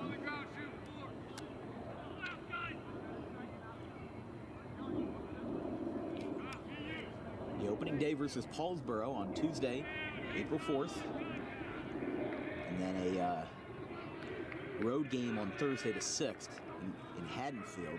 Just a fair warning, we are going to do some testing, but there is a good chance that game will have to be tape delayed because of bad internet service over there, which is amazing to me that cell towers can be amazing over here in Audubon and basically everywhere else we go, but in Haddonfield it's like it's like a dark zone over there. Well, to be clear though, we pay for MiFi, which is a Verizon, which goes off of any Wi-Fi. Yeah. If we just had the Wi-Fi here, we wouldn't be able to stream it. Yeah. Fouled back. Like even on my Chromebook that I use for stats, there's it's going off of the DWB hotspot, not off of the APSD Wi-Fi, which is connected to the building, which I wouldn't have a strong enough connection for. No. I'd have to be like sitting on top of a C building with like a ladder. But there's nothing and an in antenna. Haddonfield to piggyback off of. It's terrible. It's 2-1. I mean, you can actually see the look over there. There's the cell tower. Yeah. I mean, you can see it right from there. It is not far at all. So, at least we're lucky where we're in a place where we get good internet connection, kind of by default. Yeah. And There was only like what 2 or 3 places last year that we had trouble with it. there were really only two. Two? One for baseball and one for soccer. Haddonfield was an issue last year, and Lindenwold was an issue for soccer. But Yeah. Lindenwold doesn't really field a competitive baseball team. They had 10 games last year, and like half of them were forfeits. The first game that they actually played with versus Haddon Township, and they got no hit, 32-0. So that should tell you something. What happened to the mercy rule there? That was the mercy rule. They were up 32-0 after 4 innings. Oh, that was fun. Yeah, that was how bad it was. But it's 2-2 to Garrett, or excuse me, Diamara, who's been fighting with 2 outs. I mean, nothing against Lindenwold, but the last time that they won a baseball game was May of 2017. That was the last time, and they had a 5-win season that year. Line shot in the right. Lenape's going to take the... No, there's not, as Dempsey makes the play and prevents the ball from trickling into the outfield. Lenape leaves them loaded, but answers Audubon's previous offensive message with 2 runs in the top half of the 4th. We'll be back in the bottom half, 2-2. Indians and Green Wave all tied up.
All right, folks, we're back here in the bottom of the 4th here with today's DWB Trivia Time.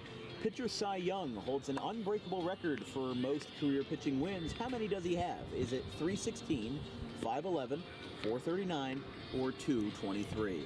You can reveal the answer now by clicking that button.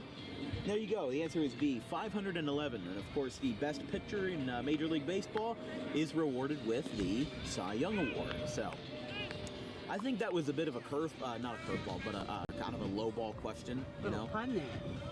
What do you mean? A curveball question. Come on. No, I was trying to About a say pitcher? I was trying to say that the question is easier than I would usually make them. But like I still have to make them some more trivia time questions for later in the season when I inevitably run out. But yeah, like I realized that with me being like a baseball loving stat nerd, you know, I'm not going to tell you what was the batting average of John Mayberry Jr. in 2013 in the month of May. You know, it would be more simple questions. Like I might. You know it though, don't you? No, I don't. Okay. I do not. I thought you did. I'm not exactly a John Mayberry Jr. enthusiast. First pitch is a ball to Joey Slavin, and it's 1-0.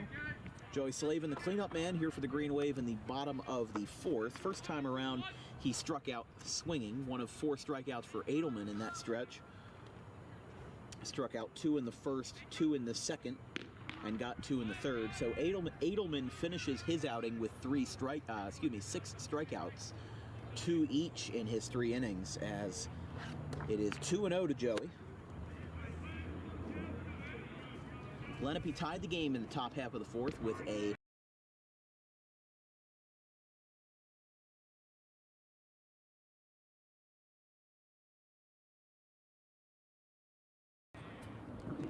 two and 1 to Slavin. Due up in this inning for Audubon is Slavin, Jack Dempsey, and Nick Caladros, as that one is away.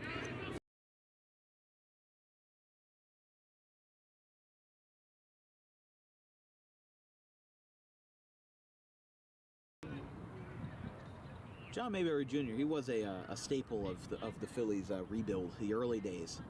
Fly ball, center field. That one will trail a little bit, and it'll be caught out there by the center fielder, Grant Hunter. There we go. I had to flip over my scorebook there. And there is one away. Brings up Jack Dempsey, the junior.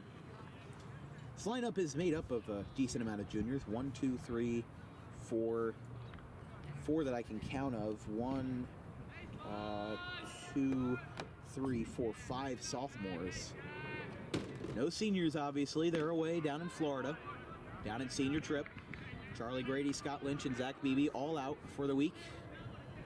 Which, you know, nothing against them, but it's kind of good to give these guys some more playing time. But really, with those 3 seniors gone, the only person in the lineup that is just getting moved up is Trent Bannell and Gabe McCracken, because normally in these first 2 scrimmages that they played versus Enfield of Connecticut and West Springfield, Mass, they were just hitting 11 hitters. So it doesn't really change the lineup as drastically as it may seem on paper.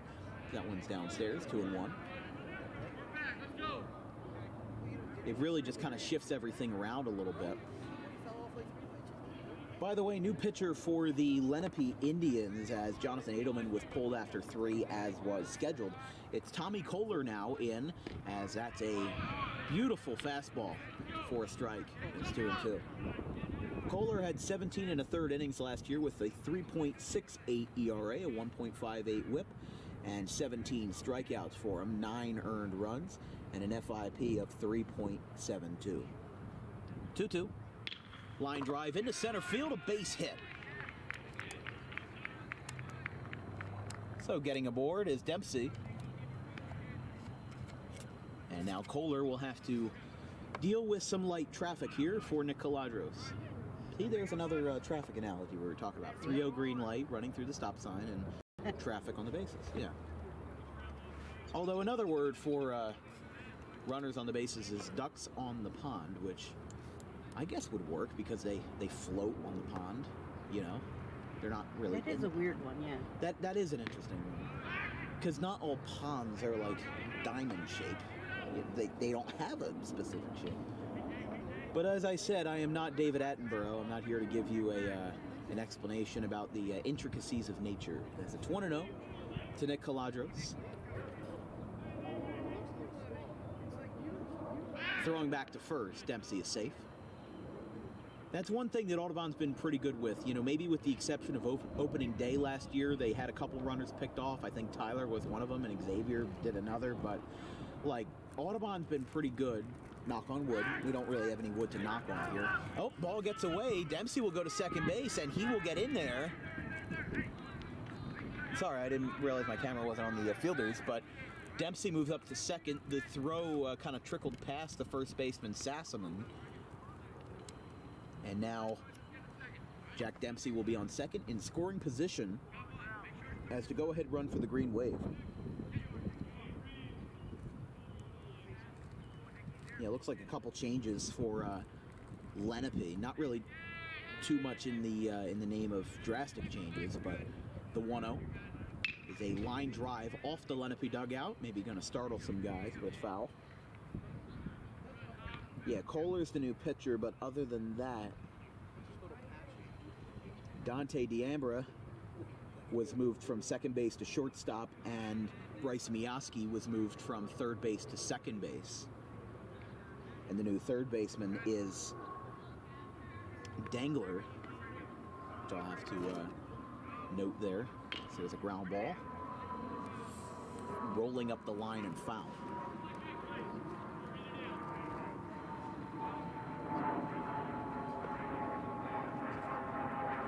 Yeah, new third baseman in for Kohler would be, if I even have his name up here.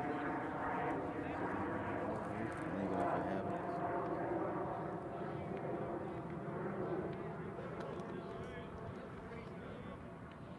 Be Jake Dangler. Fly ball, center field. Caught by Grant Hunter, and Dempsey will return to second. So there's the second out. And that will bring up Bryce Dempsey, Jack's brother, Jack's twin brother. Yeah, Jake Dangler is a junior. Doesn't really have any stats on record, but He is the new third baseman for the Indians as Kohler takes his place on the mound. And I would assume that Jonathan Edelman is a bit of a one-trick pony, because the thing is about high school sports and high school baseball is that you look at Shohei Ohtani and you think, wow, what a phenom, a two-way player. Well, guess what? In high school, 80% of players are two-way players. If you can pitch, you better be expected to bat. I don't know. I think the only PO, or pitcher only, in Audubon Baseball's program is the starter, Jason Stockley. Like, Scott Lynch can pitch, and he sure as heck can hit. Charlie Grady can do the same. Here's a fly ball down the right field line, but it'll go foul. Headed on to Walnut Street, and it's 0-2. But yeah, in Group 4 schools like these, you have more breathing room to afford guys who maybe can't hit the ball, but they can sure as heck pitch. I mean, Edelman only had 3 at-bats last year, and one of them was a hit. I mean, 1 for 3. Can't go wrong with that. And the 0-2 to Caladros. It's a breaking ball that was dropped by the catcher, Barbash, and it is 1-2.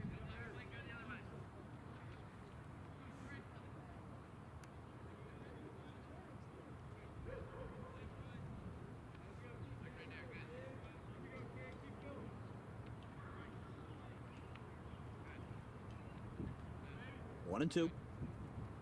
Down low, 2-2.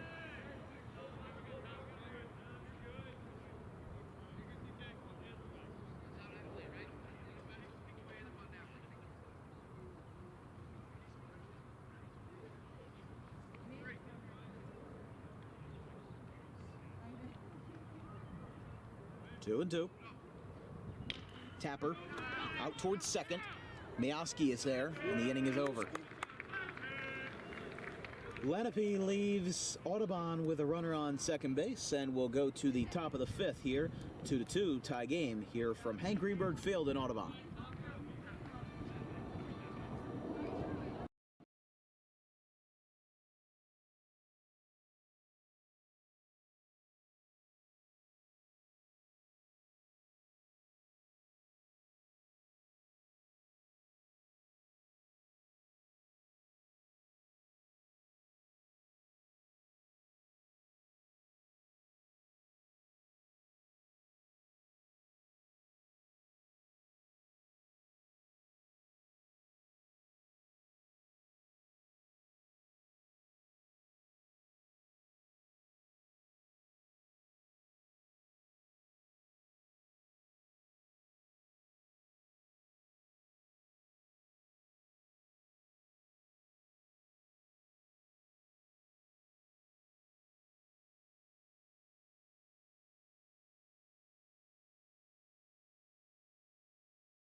New pitcher for the Green Wave. It's a Paroli's printing pitching change here as Bryce Dempsey will step in to face Mr. Zach Barbash. Lenape scored 2 runs in the top of the 4th, and the game is tied at 2-2. Again, Dempsey facing Barbash. Dylan Shank, excuse me. Shank walked in the 4th inning. He led off the 4th inning and scored. No, excuse me. This is not him. No, this is Dante Diamara. Oh yeah. The scorebook is sometimes hard for me to like translate from my brain to the paper. You know, it's not easy. It's not. A couple changes here for the Green Wave defensively. Now at left field is Jason Stockland. He was originally in right and then moved a couple of 100 feet over.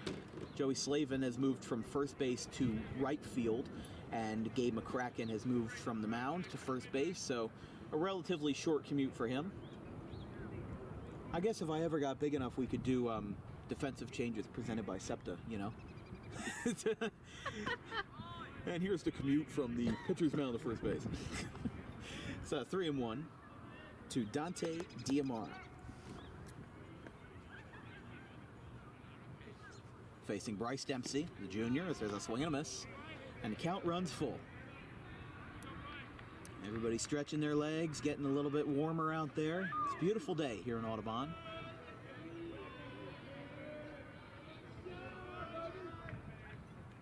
We're in the last couple of days of March, and that's ball 4 to Diamara.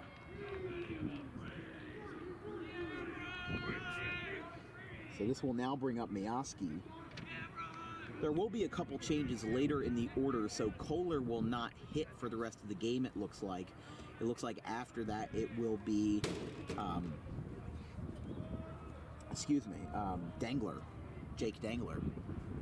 First pitch to Bryce Miyoski is 1-0. I believe there's another junior player that's like Evan Mosky or something that's swept under my radar.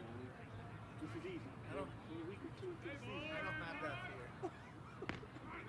I never have. There's a strike, 1-1. I can't. I gotta go. You gotta go get it. Trust me, I've done it in worse spots. Really, the only other changes that will exist for Lenape will be that Jonathan Edelman will hit in the 6th and 7th innings. And catching for those last couple of innings will be Logan Garrett, who started as the left fielder, but has since moved out to the DH spot. Or at least that's where he will be when we go to the bottom half of the inning. It's 2-1. Here's a ground ball out to second base, a little bit of a short roller, and it is in time.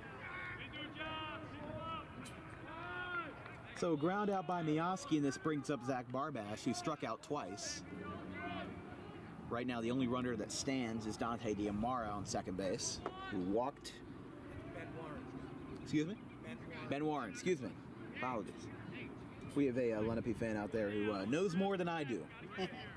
I mean, seriously, you know, when these guys don't have jersey numbers on, it is hard to decipher who is who.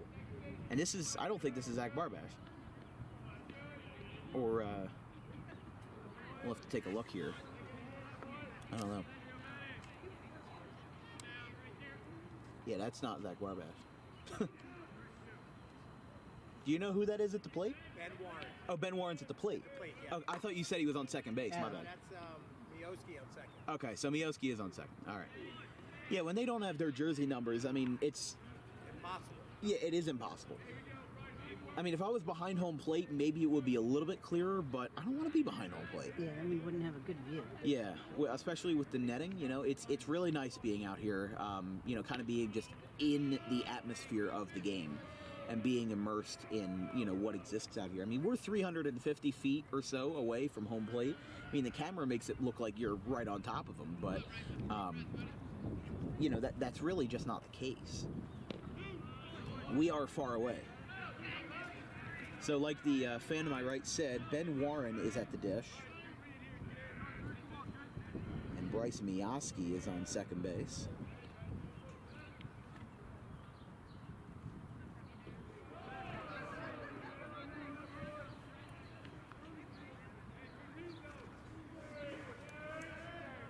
Yeah, Audubon, their first 3 regular season games, usually the weekend of April 8th and 9th would be when the Ralph Shaw tournament would be, but it was moved back a week this year, as the 3-2 count is a fly ball foul down the right field line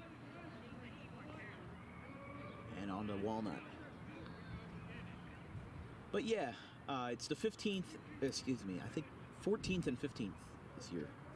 I'll have to recheck, but No, because the 14th is a Friday, so it'll be the 15th and the 16th. My apologies. I kind of got like a calendar in my head that's kind of like feels like I'm cranking an abacus out here. Oh, throw just went in the left field, and Lenape will take the lead on bad defense, 3-2. The ball was in the dirt, and it was ball 4 to Ben Warren, and Zimmer airmailed Caladros, and Lenape now takes a 3-2 lead. Oh boy. So the only runner that stands is on first, and that's Ben Warren, as Dylan Shank will be at the plate.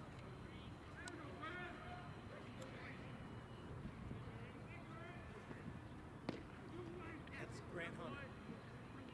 Okay, so my entire scorecard is messed Yeah, up. they made a lot of changes. They did make a lot of changes. So Grant Hunter at the dish. I should hire you as color commentator. Warren going down to second with an ample trot, and he gets in there, so it should be 1-1. Yeah, Bryce Dempsey getting in a little bit of trouble, but that run was not his fault. It won't be scored as earned.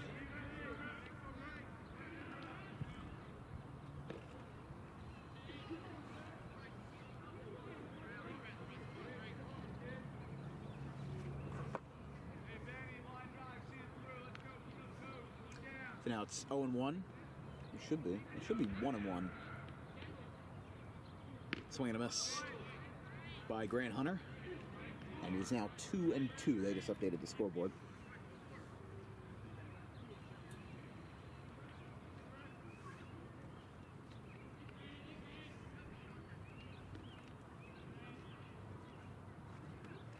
Swing and a miss. He'll head back to the dugout. Strikeout for Dempsey, and there's 2 down.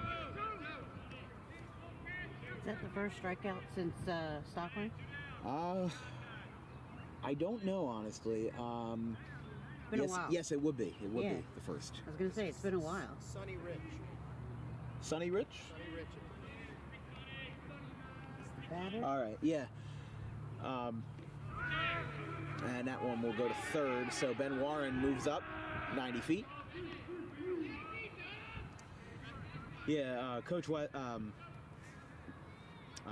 Lenape's coach, Coach Wazianko, that's how you say. He gave me the lineup on his phone, but it's like there's some parts that are shaded in gray, some that don't have any shading at all. I think that they're just kind of going with like a brand new lineup for the later innings of the game. As he said, this is Sonny Rich.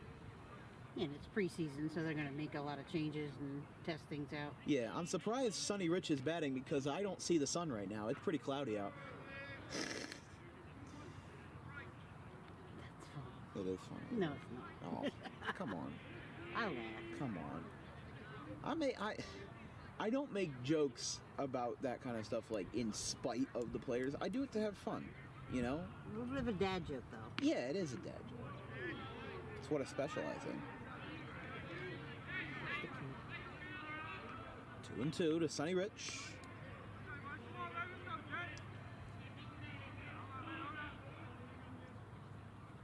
Although the sun is coming out, going through the folds of the clouds, and Dempsey gets one in the dirt. Ben Warren took a huge step off of third base and then had to slam on the brakes, pump it in the reverse, and bring it on back. Runner on third. Lenape leads 3-2. They gave themselves the lead on an error by the catcher Ryan Zimmer, who completely airmailed the third baseman Caladros.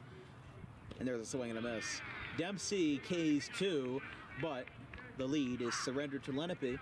Audubon still got 3 more innings to figure it out, though, and try to hold down the fort. It's 3-2. We'll be right back after this break.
From the bottom of the fifth, Lenape leads 3-2 over the Green Wave. This broadcast is brought to you by Paroli's Printing and Bantel's Banners, Signs, and Apparel, the true one-stop shop for all your print and promotional needs with a 5-star Google rating.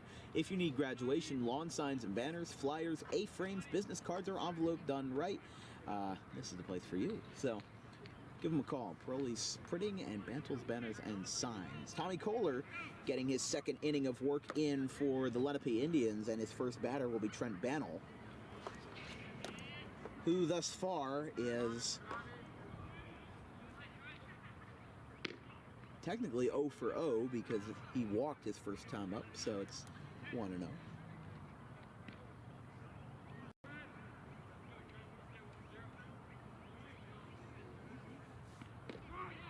There's a strike, 1-1.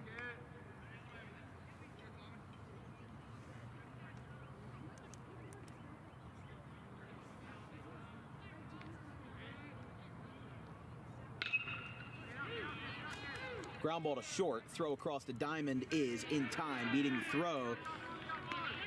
And it's 1 away.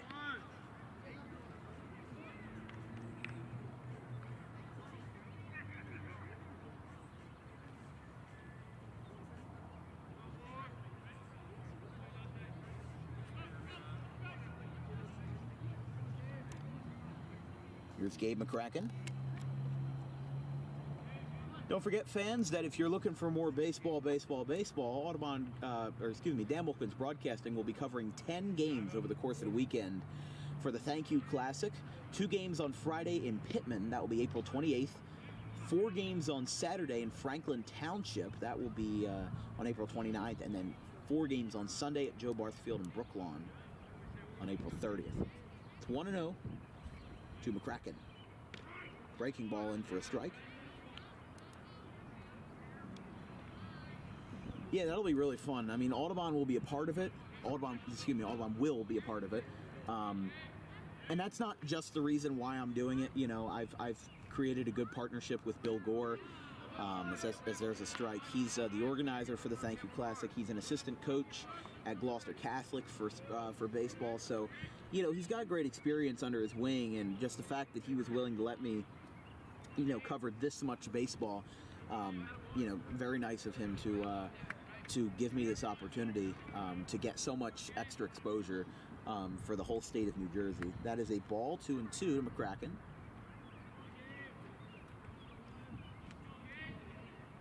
Line shot center field. That one will fall in front of the center fielder, and that will be a base hit for McCracken. So he moves along. And there is a runner on first now with 1 away.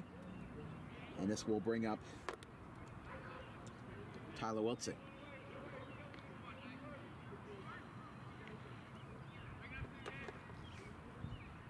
Yeah, a couple changes for Lenape. Now at third base, or excuse me, no, it's still the 5th inning. So now at third, Dengler's still at third base. Alex Vuong is now at first. In left field is Craig, something.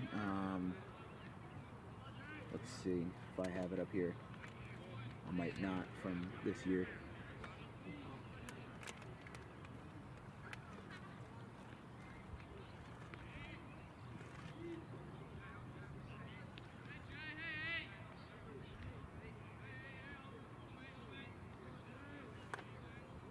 Here's a ground ball.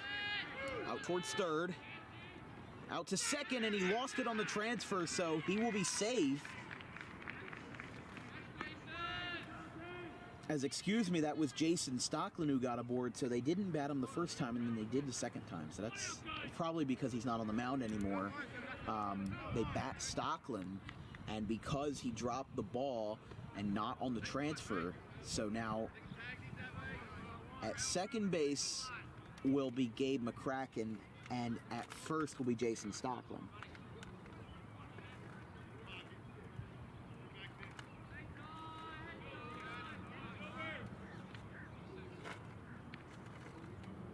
First pitch to Tyler Wiltsey is the ball.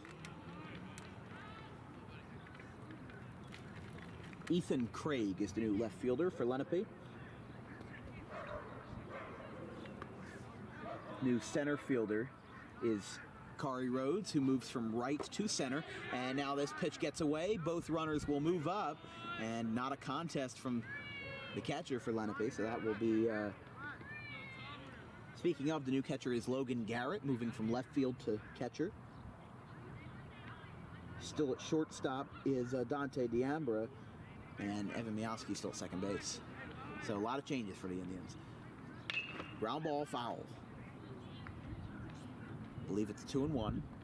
The sun is glaring directly on the scoreboard right now, so that is very hard to see. If you take a look, I mean that's just that is hard to see, and it even looks worse You got in some over person. here. Well, you're also under an umbrella, so Yeah, well, got to protect the equipment. yeah. Fly ball off the net. It's foul. 2-2.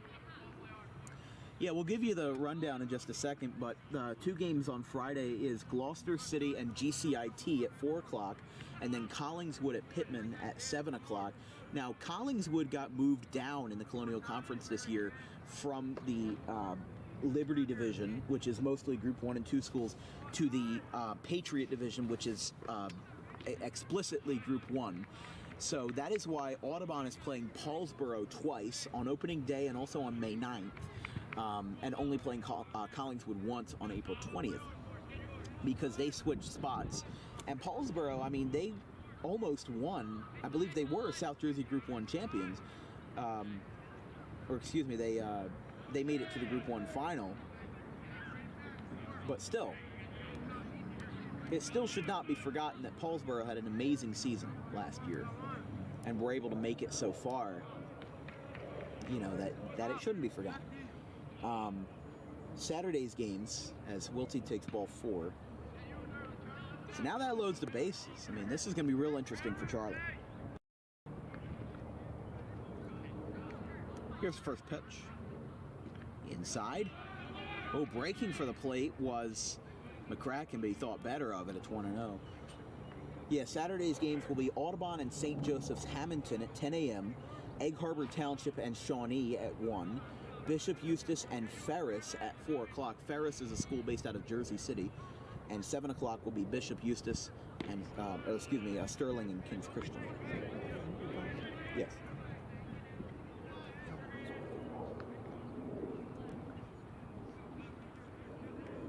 Two 2-0 to Copsetta. Off to a good start here with the bases loaded, trying to tie the game or more. If that one's outside, it's 3-0. Take a walk in. Yeah. Still counts. Yeah. 4 games on Sunday as well, April 30th. Washington Township and Glassboro at 9, Milburn and Kingsway at 11:30, High Point and Cherokee at 2 o'clock, and Pennsville and Donovan Catholic at 4:30. Ball 4, tie game. Bases loaded walk for Tommy Kohler. We'll take it. And Charlie Copsetta drives in Gabe McCracken, so everybody conga. Everybody conga. 3-3. That might have been my worst joke yet. I don't know. I don't know how to feel about that one. It is 3-3. Lenape and Audubon are now back at square one again, although Audubon, with only 1 out, now has the upper hand versus Ryan Zimmer. I had it wrong. What'd you have it as? 4-2. Oh, you had it as 4-2. Yeah. You had Lenape Sorry. with 4 runs this whole time? Yeah. Oh. Since the last time they scored. Oh, this is geez, okay. Sorry. Must have hit something wrong. Yeah. Speaking of hit, that almost hit Zimmer, but it did not in the 21. So Tyler Wiltsey on second, Jason Stocklin on third, and Charlie Copsetta on first.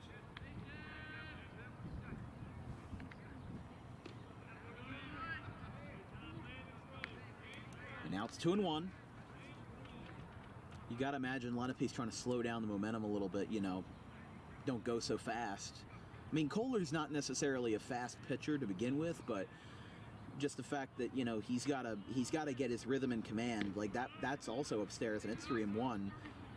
Audubon could walk in the go ahead run right here for the Green Wave. That would be very interesting. I'll take it. Yeah, you take it no matter what way it comes, you know? Strike two. Great pitch by Kohler there to get back in the game, get back in the zone. A breaking ball that looked like it was front door. After this will be Joey Slavin. He's on deck here. And Zimmer strikes out. Bases still remain loaded, but that is a bit of a hole in the sails. I mean, with the game tied, that is a big at bat, and Joey Slavin, who struck out in his first go around here, will have to see if he can reconvene. First pitch is a strike, 0-1.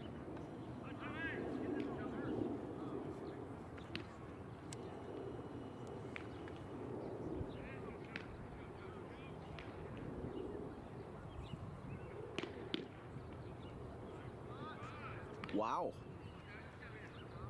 That looked like that was a strike all the way, but maybe I have a bad angle. It's 1-1.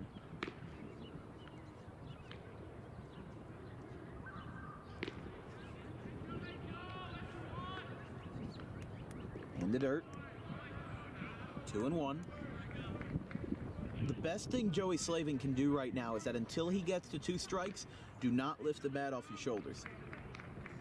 Because if Kohler's having control issues, the best thing you can do is just watch the ball go by. I mean, it's generally not an advisable idea, but with the bases loaded, if you can walk in a run just like Charlie did, and there's a ball, it's 3-1, you know, Joey doesn't even need to think about swinging at the pitch, unless it's a 40-mile-per-hour eephus that, you know, lands right in his lap.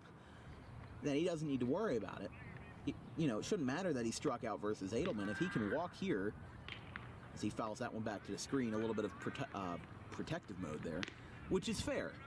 That would have been a strike called, so the best thing you can do is swing at it, and if you can make something happen, then there you go. But the count runs full, 2 down, bases loaded, Copsetta on first, Wiltsey on second, and Stockton on third. Slavin trying to give Lenape a bit of a struggle to work against. And that's ball 4. Audubon leads. And in fact, here comes a second run. He will score. Tyler Wiltsey caught the Indians napping, and they score 2 runs on a walk. Incredible base running by Tyler Wiltsey. That's why he was the freshman of the year. It's 5-3. That is insane. The ball bounced pretty well in front of home plate, as now the next batter will be Dempsey. The only runner that stands is on first base. And the only runner that stands is on first base. With a line drive to right. I'm sorry, the runner from third was also there, but it'll be caught out there by Lenape, and the inning is over. So that was a quick end to the rally, but a bases loaded walk that scores 2 on a 1,000 IQ play by Tyler Wiltsey gives Audubon the lead. We'll be right back. It is 5-3 Green Wave going to the top of the 6th.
Here from the top of the 6th inning, Lance Furness is the new pitcher for the Green Wave. Here's a pitching change presented by Paroli's Printing, and we have ourselves a very interesting situation as the new hitter for the Indians will be Tommy Kohler, although hold up there as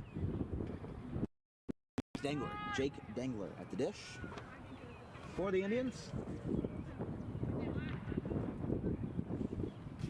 First pitch from Furness, who had to start versus Enfield through 2 scoreless innings as the breaking ball catches the zone. It's 0-1.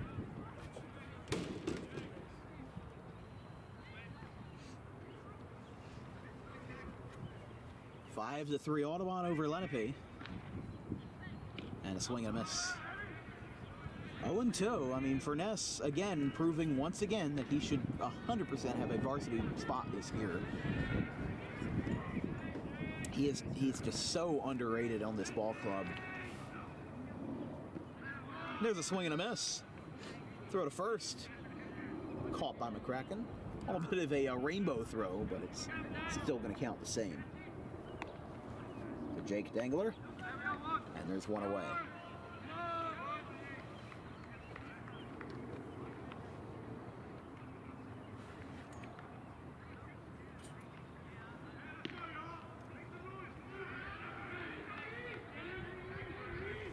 First pitch is another curveball for another strike. So this will be Ethan Craig, left fielder, as there's a ground ball. That will be a tapper back to Furness. He might not beat it, and he's out by a step. Ethan Craig retired on a very nice throw by Lance Furness, and very quickly he's got 2 outs in the top of the 6th.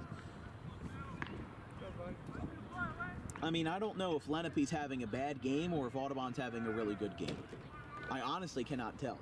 Oh, it's been a bit of back and forth. It has been. I mean, Lenape, the reason why they have 3 runs instead of 2, as the first pitch is inside, the reason why they have 3 runs instead of 2 is because of a bad error by Ryan Zimmer. But then you look at it on the other side, well, Lenape has had struggles of their own, but a lot of it has been from control from Tommy Kohler. So, Lenape is a team that has a lot of upside, but they also lost a lot. I think Lenape is kind of like Group 4 version of Audubon, right, where they had incredible seniors that graduated last year, but didn't get a deep playoff run to show for it. 1-1. Is a strike. I mean, you look at the batters that they lost in the class of 2022.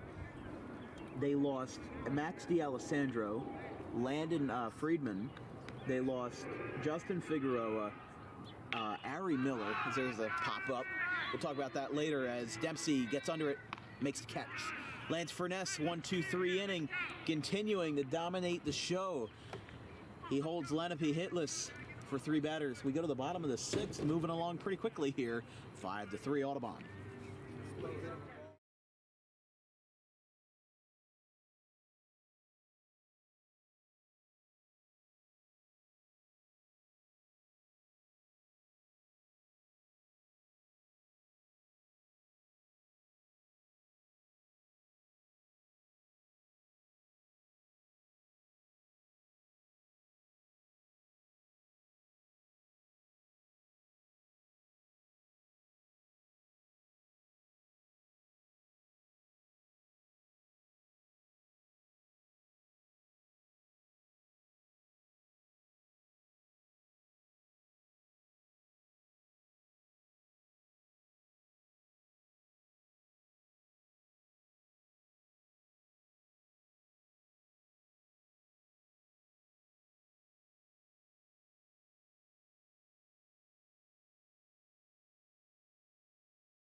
yellow submarine. There's a submariner out on the mound right now, and it is Danny Snyder.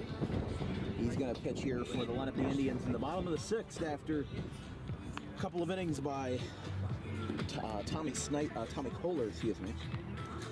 Snyder in 2022 was able to throw 4 1/3 innings with a 1.71 ERA and 4 strikeouts. So that's where he stands.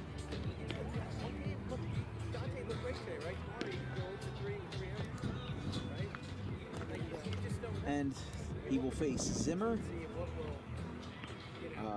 No, he will face. Hold up. He's going to face, I believe, Dempsey. Yes, Dempsey.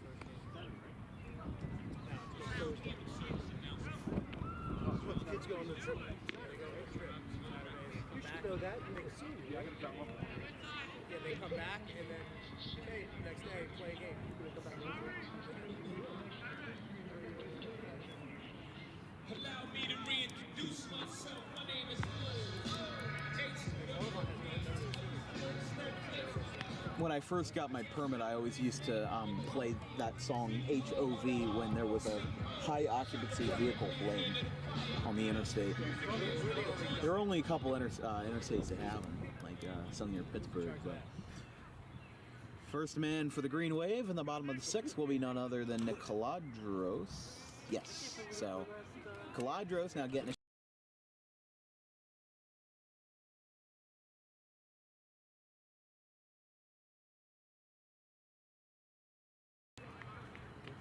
Want to know to Nick Caladros here in the bottom of the 6th. A surprising game, to say the least. I am very surprised, to say the least, right now. You know, just because Audubon was not supposed to win this game. They weren't even supposed to be competitive. There were some people that said, you know, I'm not going to name names because I don't want to get, you know, yelled at, but there were some people that said that they were going to get, you know, shellacked, that they were going to get pounded, but the opposite has happened. You know, we were scoreless for the first 2.5, and then Audubon got 2 runs, you know, pretty promptly on a 2-run double by Tyler Wiltsey in the 3rd. And Caladros is now 2-2. But Lenape returned with 2 runs in the 4th, and then took the lead in the top of the 5th on an error by Ryan Zimmer, and then a couple of bases loaded walks and a couple of singles got Audubon within a 5-3 lead. So that's where we stand right now. Caladros down on strikes, but that will now bring up Bryce Dempsey. Dive in, man. Grab one before the boys get them. But yeah, very surprising game for Audubon. If they win today, they'll improve to 2-1 on the spring. Like we said, there's 2 more scrimmages after today. There is we're playing Lenape right now. Deptford on Thursday, and Triton on Saturday at 11 a.m. There is a ball, 2-0.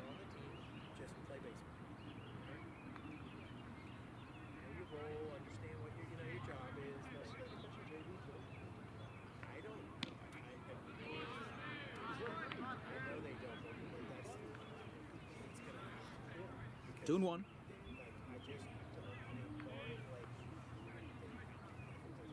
Tapper. Out to Snyder. Throw to first. Is in time on a little bit of an underhanded flip. And there is 2 down for Gabe McCracken. Or Trent Bannell, rather. Should be Trent. Yeah, there's Trent.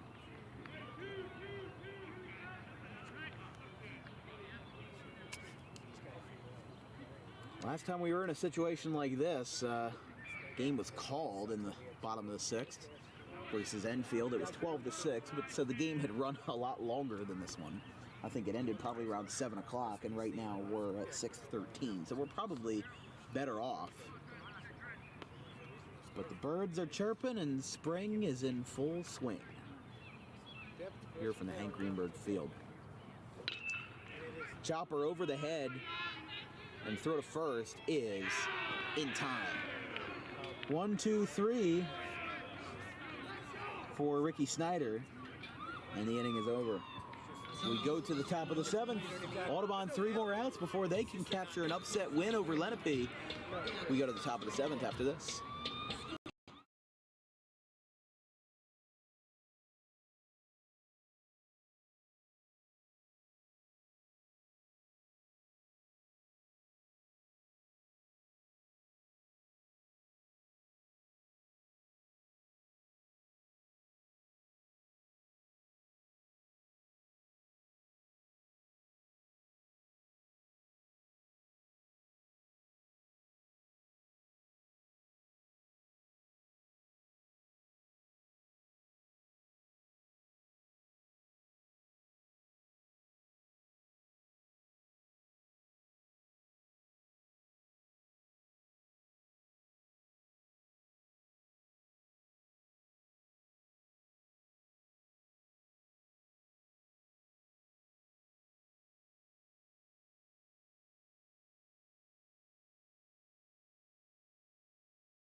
Top of the 7th, there's Rich Horan, who might be quite the happy man after this game because Audubon may just beat a Group 4 school, and I don't care that it's a scrimmage.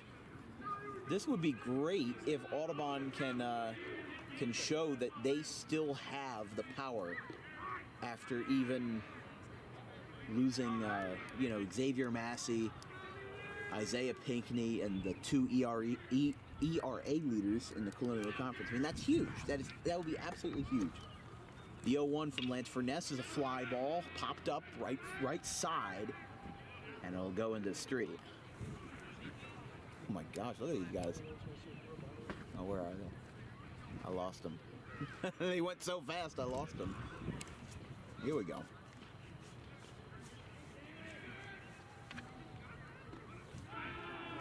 Ball. Like even on that last swing, right? 1 and 2. They got the barrel to it, but just off it. Gotta close up. Gotta close up. This is going another curveball. To Logan Garrett. Fly ball out to right, hit well. Under it is Dempsey, and he makes the catch. That's Bryce out there throwing it into his brother, and there's one away. That's not a bad swing. So now here's Dante Diamara.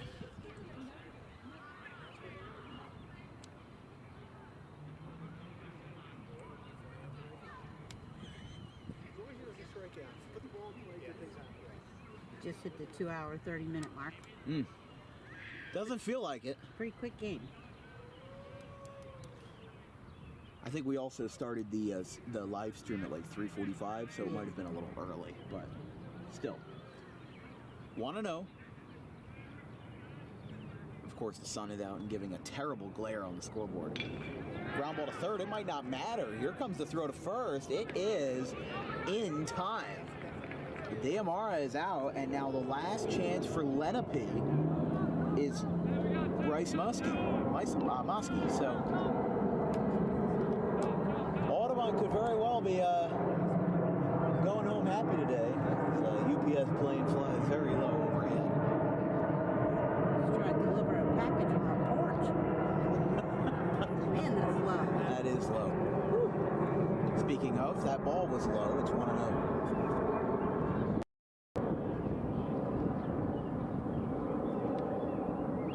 Dirt. 2-0.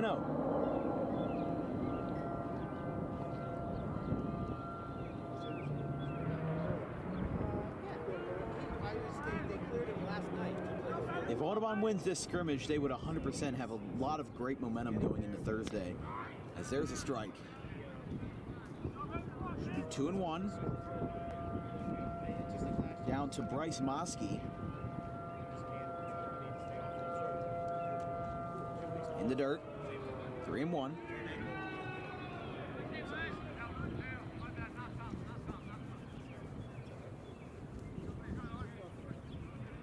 Number 2 more scrimmages for the Green Wave before they kick off the season on next Tuesday, and that's ball 4. So Bryce Muskie will take first base, and this will bring up Ben Warren.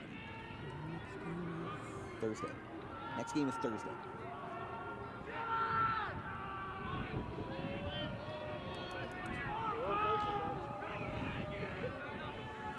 Quite a rowdy dugout for Lenape. Tying run at the plate, and it's Jonathan Edelman, the starting pitcher today, who will foul off a pitch. Seems like the dugout loves this. I mean, down to their last out, you have your 6'6" pitcher batting, who just towers over Ryan Zimmer behind there. The bat looks like a little stick. I know. Just 1 inch shorter than Aaron Judge right there. That's down low. And it's 1-1. That's not even Ryan Zimmer behind the plate. That's Trent Bantle down there now. So, Stockland in left, Copsett in center, Bryce Dempsey in right. He's kind of been all around the diamond today. Same with Joey. He's back at first base. That one's in the dirt. It looks like the sun will finally go the other way, so maybe we'll have a better look at the scoreboard now. Should be 2-1.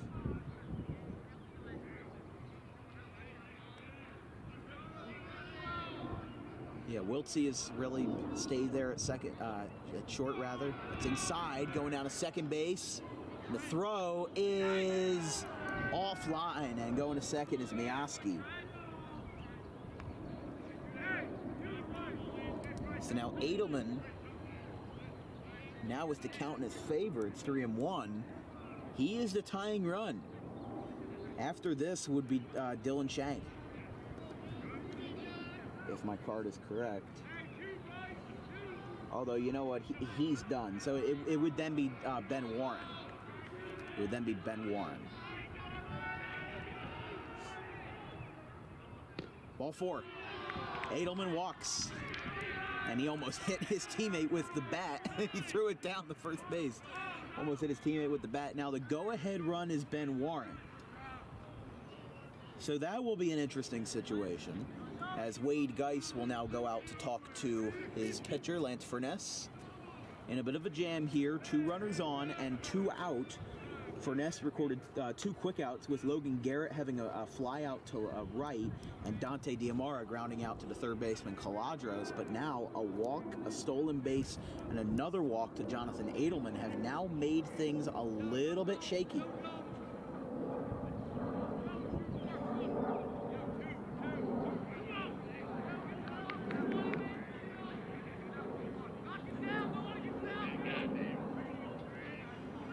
So Furness back out there after his meeting with Geis, trying to calm the nerves a little bit for a guy that's, you know, usually not in a varsity jersey, now facing one of the best Group 4 schools in South Jersey.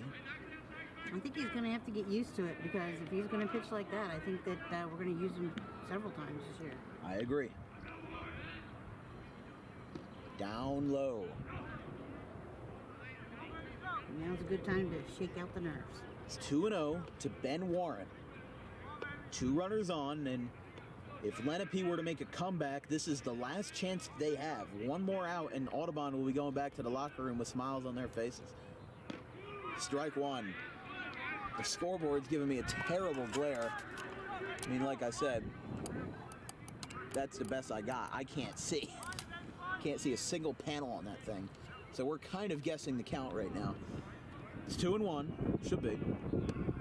Warren, fly ball to right, down the line. Dempsey cannot get there. It's a fair ball. It's a foul ball, foul ball, foul ball. Everybody take a breath. Oh my goodness, that ball. Breathe again?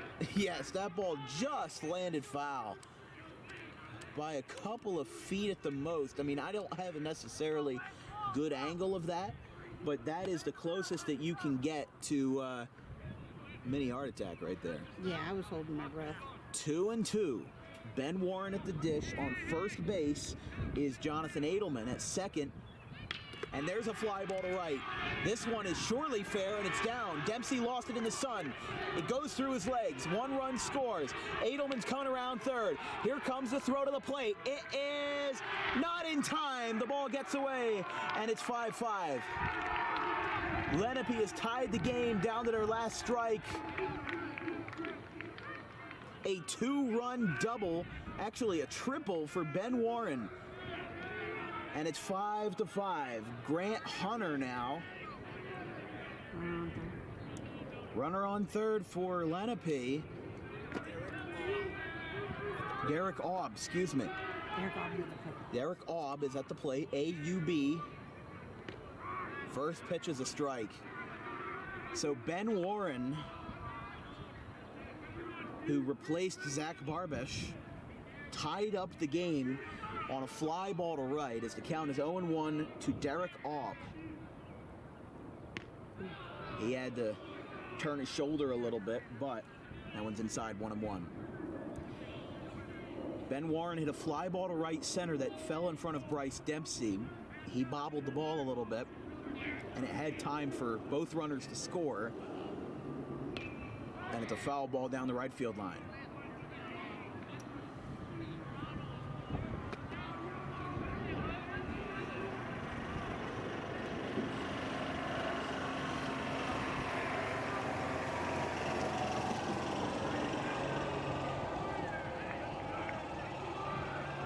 One and two. Tapper back to short, rather to second base, throw to first is in time. And now we will go from square one again, assuming we have enough daylight to do so. We go to the bottom of the seventh. 5-5, Lenape and Audubon all tied up. I don't care that this is a scrimmage. This is darn fun. We'll be right back after this.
The Jeopardy music is ringing. Wade Geis must have some really nice ideas out there. Trying to play a little bit of mind games with the Lenape Indians as Snyder's out there for another inning as the new batter, first batter of the inning, will be Gabe McCracken. I just needed him to reveal his jersey number. Release the Krakens! 5-5, bottom of the seventh. You're in the third of 5 scrimmages here in the spring. Swing and a miss. The problem is they're facing the bottom of the order, so if both McCracken and Stockland get out, then you have 2 outs in the bottom of the seventh for Wiltsey. And yes, there are ties in scrimmages just like there are in spring training, but it's a tough spot. The last time Audubon tied in a scrimmage was March 29th, 2012 versus Timber Creek, a 5-5 game. It's outside, 1-2.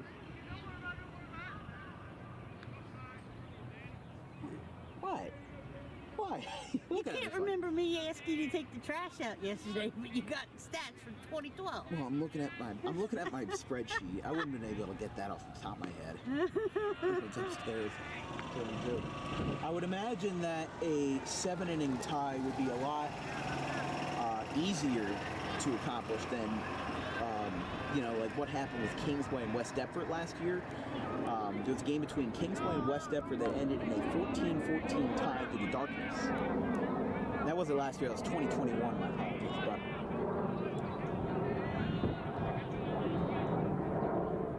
grounder. Out to short. And throw to first is in time. McCracken is retired and here's Jason Stockland. Sun is right in my eyes, so I have to kind of like point my I'm too short. It's not in my eyes. Well, it's not that I'm too short. It's No, me, I'm too short. Oh.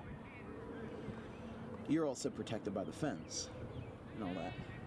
I'm my director's chair. There's a ground ball out to short again. Throw to first. Another one. Back-to-back 6-3 putouts, and Tyler Wiltsey's up now.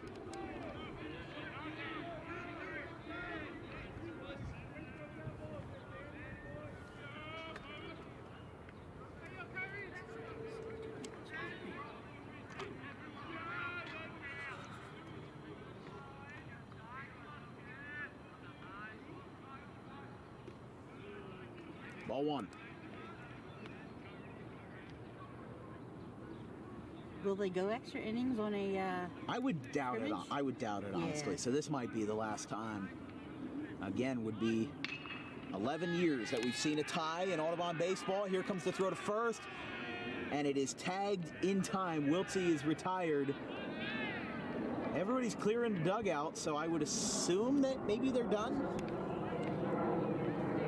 Yeah, it looks And like yes. some calling, yeah. Yeah, they are done. So this game will end with no winner and no loser. How about that? First time in 10 years and 364 days that we've seen a tie in an Audubon baseball scrimmage. 5-5 is the final. Lenape tied it up on a Ben Warren 2-run double down to their last strike, and Audubon with 3 straight 6-3 putouts is what ended it today. So folks, as I put down my scorecard and bring us back out of the sun glare, for goodness sake, let's no, don't zoom in. Yeah, there we go. Zoom out. Hallelujah. A long game today, but honestly, I think this is a positive note. No matter the fact that Audubon didn't win, Lenape didn't win either. Nobody won, and nobody lost. So, devil's advocate, but Lenape and Audubon with such an amazing game. Remember, they were supposed to scrimmage last year, but it was rained out, and I think this was a perfect showcase of what Audubon can do versus a very good Group 4 school in Lenape. Even though they lost in the first round of the playoffs, even though, you look at the numbers on paper and you think, well, they lost in the first round of the playoffs, how are they that good? Look at the Diamond Classic final. They lost to St. Augustine 4-2. Nobody loses to St. Augustine 4-2. They usually lose by like 14-2. That's usually how it works around here. But Lenape had a great game, and I think that even Jonathan Edelman did an amazing job as well. I think he's going to do great this season for Lenape. Dan Wilkins Broadcasting will not be covering any more Lenape games this year. None are on my schedule, but if you want to change that, send me an email at the Dan Wilkins Show at gmail.com. But we do still have 2 more scrimmages on the leisure. There is Thursday at 3:45 versus the Deptford Spartans, another Group 3 school, and then Saturday at 11 a.m. versus the Triton Mustangs. So make sure you come on out and support the Green Wave. The first softball opening day will be on April 3rd versus the St. Joseph's Hamilton Wildcats at 3:45 on April 3rd, and then opening day for the baseball team will be right here on April 4th, 3:45 versus the Paulsboro Red Raiders. And again, after that, there will be a road game in Haddonfield on the 6th, and then a home game on Saturday, April 8th versus the Paul 6 Eagles. Folks, it's been a good one. The sun is starting to set, and the sun is right in my eyes. And whether there's no winner or no loser, no victors anywhere, we have ourselves a victory of a broadcast. We'll see you Thursday, folks, versus Deptford. I'm Dan Wilkins of Dan Wilkins Broadcasting, here with my producer and my wonderful mother, Donna Wilkins, and everybody else on the graphics team, Gavin Van Rel and Caleb Lane as well. From everybody at the DWB crew, have a great one, folks. Good night from Audubon. We'll see you Thursday versus Deptford.